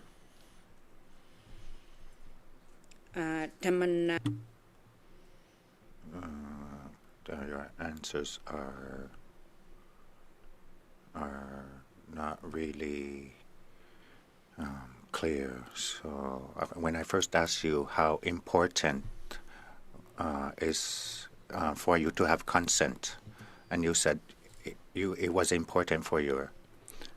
It's unfortunate that you are giving us a contradicting answers. So I want to make sure. You need to clearly define. Tell us who you are, and when you responded that you wanted to ask me how you can amend this, make amends, and this is not right, because we as Indigenous people are distinct people. Inuit are different than First Nations, and Métis. So you need to ask your family how you will make these amends to the people you have hurt. Thank you. Unfortunately, we are out of time. Mr. Boissonnault, maybe we'll have a chance to answer that question shortly. Next round is for 5 minutes. We go to Mr. Indigenous. Thank you, Chair. Mr. Boissonnault, you granted a personal loan and you wouldn't answer Mr. Barrett's questions about who it was to. I do understand the sensitivities around this, but the committee does have a hard time believing you and obviously has many questions about your business dealings. So I want to ask, would you be willing to provide that name in writing to the committee with the understanding that it would not be made public unless the committee saw it as being in the public interest to be made public? Would you be willing to provide the name on that basis?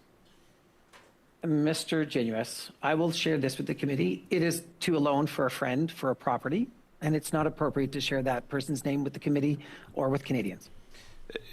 Okay, my request was that it would be provided on a private basis to the committee for the committee to consider, and it sounds like you're not willing to do that. So we'll move on to the next question.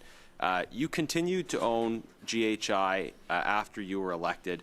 When did you step back from GHI operations? Once I was elected in September of 2021, I sent an email to my lawyer who contacted Mr. Anderson's lawyer to let them know that I was stepping away from the company. Okay. GHI claimed to be a wholly Indigenous-owned company in a bid made in June 2020. So you had not stepped aside at that point. You were involved in the operation of the company when it claimed to be fully Indigenous-owned. Were you aware of the bid made for masks from the federal government in June of 2020? No, Mr. Anderson was uniquely and totally responsible for federal contracts. It would have been inappropriate for me to work on any federal contracts. I confirmed that with the Ethics Commissioner, and it was the same approach that I used. No. You're not supposed to be involved in the company at all. You're supposed to divest yourself from that stuff. Even as an MP, you get appointed as an MP, or you get elected, I should say, as an MP, and you have to let the Ethics Commissioner know all of your holdings. No, this was before he got reelected. No, he said 2020. Oh, no, the election was 21. Okay. Right. I was thinking it was 2019, which there was one in 2019, but he was not elected in 2019. He was reelected in 2021. Correct. Yeah.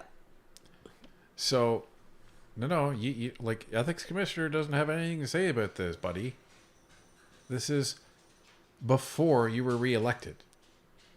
So, while you were a plain Jane citizen, you were a partner in this company, and that company submitted a bid saying it was 100% Indigenous owned. Oh, I wasn't aware. He was in charge of that.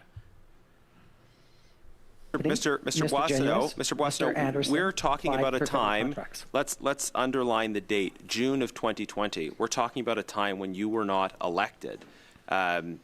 You have said, and this is obviously disputed, but you have said you stepped back from any involvement in the company after you were elected. But we're talking about a time when you were not elected, and therefore, when the company was still claiming to be wholly Indigenous owned.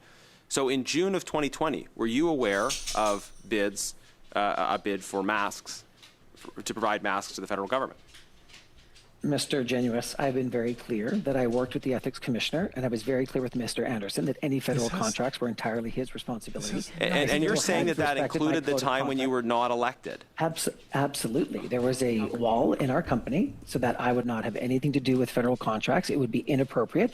I was still governed by lobbying provisions. I took my And at no point in that bid did he ever even ask you if you were Indigenous? Just answer the question.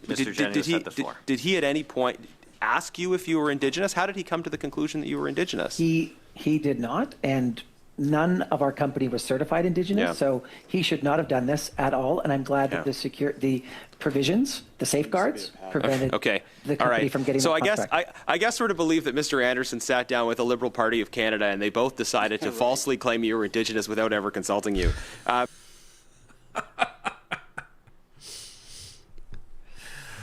Yeah, I mean, if you believe Randy, that's totally what happened. Yeah, you know what? He doesn't know how. He has no idea how everybody thought he was Indigenous. But everybody did. Like, oh, I want Anderson to go to the bar. I really do. That would be amazing. Be like, okay, let me tell you what happened. And let the mudslinging begin. Like, give me a break. Come on, man. Cal Bro with a $5 super chat. I voted recently in our by-election in BC, proudly wearing my NP Nation t-shirt. Amazing. Awesome. I am hoping it's a Conservative landslide win. C. Munn. Yes, there is a by-election in BC going on Monday. Yes. This coming Monday. I can't remember which riding. Do you remember? Hold on. Okay. Because this is important. If you're in that riding, you need to vote. Election, yes. Cloverdale Langley. That's I think it. is what it is. So make sure you get out if you're in the Cloverdale Langley riding, and make sure you either go to the advanced polls, which should be open now, or make sure that you vote on Monday in the election, by-election. So polls will close 8:30 p.m. local time, so that will most likely be 11:30 p.m. Eastern time. But who cares what time it is in Eastern time? Get out and vote. No, but like that's when the results will start rolling in. So because it's currently a Liberal riding, so Next one, Brenda Wee with a 279 super chat. I still email MPs. The Conservatives answer most. I understand that. Awesome. We still ask MPs to come on the show, and it's only the Conservatives who come on. This is true.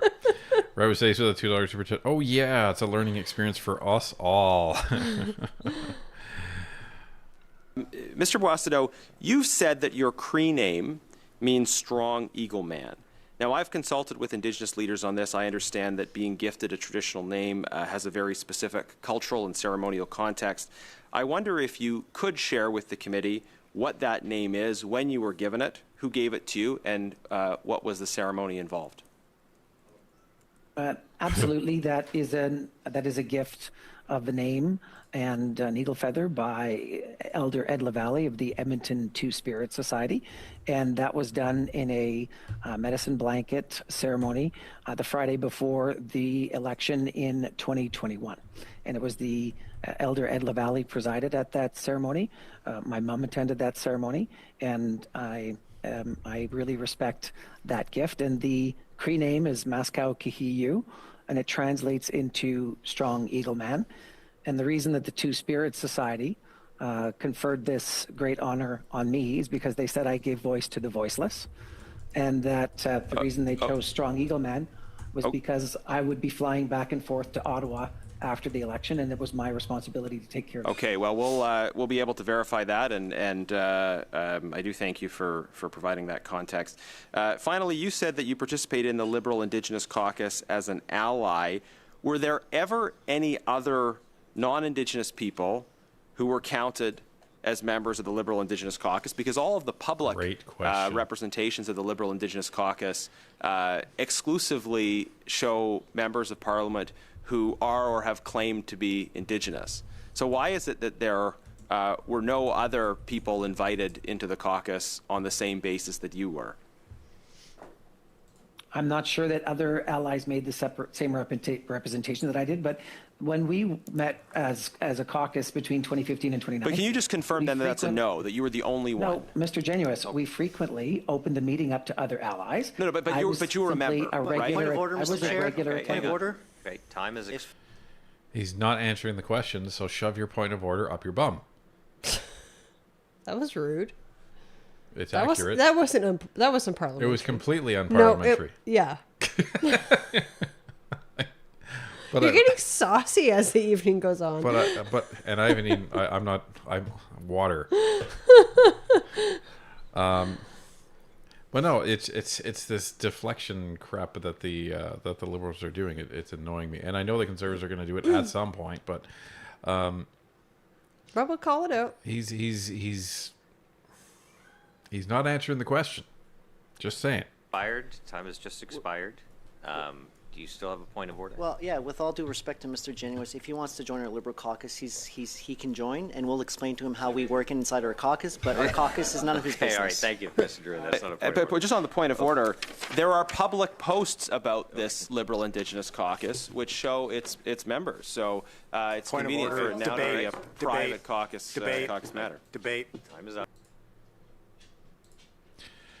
Yeah, this is the whole point of the question. And the Liberals really don't want to have an answer to this question because they know the answer is going to be no, only Randy Boissonnault was up there. Gee, wonder why. Yeah, sure, they had allies in there all the time, but they weren't counted as members of the Indigenous Liberal Caucus. That's the problem. But I'm just going to confirm this. I think we're at the end. Mr. Batiste has the floor now for 5. Yes, we are at the end. Yes, we're not going to listen to Mr. Batiste. Because he goes on to talk about things and say, oh, Randy he told me he was Indigenous and all this stuff, and then they put forward a motion. So, but that was good. That was good. We got to see Randy squirm a lot and use this a lot. I guess my appearance at committee's not going very well today. No, it was not. Because it didn't go very well at all. So anyway, it was nice to see him squirm a bit. Peter Whitten with a $2 super chat. One more thing to think about. 12 plus 24. No, 12 plus 12 plus 24 is 12/12/24. Which is today if you're in the Eastern time zone, or I guess the Atlantic time zone. But very soon if you're in one of the other time Pacific, zones. yes. Yeah. So, Myron ends with a $5 super chat. Liberals and the NDP party are too scared to be taken on by your questions, but I guarantee they watch. Oh, I think they watch too. I mean, when you went to committee, you were kind of warned not to have your Northern Perspective logo out blazingly. Yeah, that was surprising. That was actually really surprising. Because you were just wearing a polo like this. Yeah, I was, and it was red. I was actually wearing a red polo like this, with the logo there, and I was specifically asked, please cover that up, and I said, oh really? And the response was, yeah, they'll probably take it as we're trying to antagonize them, and I was like, oh. Well, it wasn't like by the chair or anything like that, so it wasn't like an official. It was just kind of like a friendly. Yes, hey, you might want to cover that up. Well, and yeah. I obliged because I'm not going to be Francis Druin about it. So, but it was just interesting that that would have been kind of taken that way. So evidently they do, right? They do know who we are and what we're saying. Well, then do better. If you don't like it, do better. Yeah. Okay? Because we're pretty objective, so do better. And that's thanks to all of you, right? That's thanks to all of you that people know who we are. So, it's funny because some people say, "Oh, they're turning into like cheerleaders and stuff like that." I'm cheering for a platform, folks. The Conservatives are the only ones who are trying to get things done for Canadians right now. Who am I supposed to cheer for? The NDP? Look at them. They're supporting this corrupt government. How can you support that? Yeah. So your options are the NDP, which no. The other option is the Liberals. No. The Bloc. Or the Separatists, which, no. I mean, I don't want Canada separated. I think we're stronger together. And I love my country. I don't want to see it segmented off. And the only other party with a reasonable platform to fix this country that has a chance of, or a very good chance of gaining power is the platform of, what's that blue party again? Oh, yeah, the Conservatives. So, yeah, and when the Conservatives get in, if they don't follow through, we'll be calling them out. Like, that's just all there is to it. So, all they have to do is follow through on their stuff, and they'll do fine. Like, well, that's it. Just do what you say you're going to do. Make this country better for people, because the Liberals have destroyed it. Have a 1-to-1 say-do ratio, and you'll be fine. Yep. Change the perception of politicians. Like, why not? And in meeting a lot of these candidates and these MPs and having just real conversations with them, there's a lot of integrity in that caucus. And there's a lot of integrity that will hopefully move into that caucus. Well, and again, it starts at the top. Right? And I have a feeling if any of these people get embroiled in any of this corruption crap, I think there's going to be hell to pay from Pierre. And he's going to be able to afford to do that, by the way, folks. So if he ends up with 220, 230 seats, and he has like a couple of people engaged in corruption, the easiest thing for him to do is going to be like, you are fired from a cabinet minister and you are out of the Conservative Party. Get lost. He's going to be able to afford to do that just from a seats perspective, just from a numbers perspective. And that's going to set the tone for everybody else. You want to screw around? Watch what happens. F around and find out is the saying, right? But it has to start at the top. And he has to lead by example. And we'll see what that example brings. But anyway, we have Eat Me with a $5 super chat. Two Spirit Society says it all about strong ego. Randy, play the Randy meme, please. Randy! Have you been hanging out with Randy? Anyway, folks, at some point that meme will fade into obscurity and be replaced by another one, I'm sure. So another Futurama one, please. But anyway, I think we're going to call it there, folks. We're pretty tired. It was 12 hours of driving in 2 days, so that was pretty rough. But thanks through rough weather too. Thanks for hanging out with us for the last 3 hours or so. We were pretty much on time. So it's been a lot of fun, and we're gonna chat about the Freeling Committee that may end up just being a series of videos rather than one big long live stream, because we need to get our energy back. But we'll see how that goes. But anyway, folks, Stay tuned. Thank you very much for sticking around, and we'll see you in the comments. Have a good night.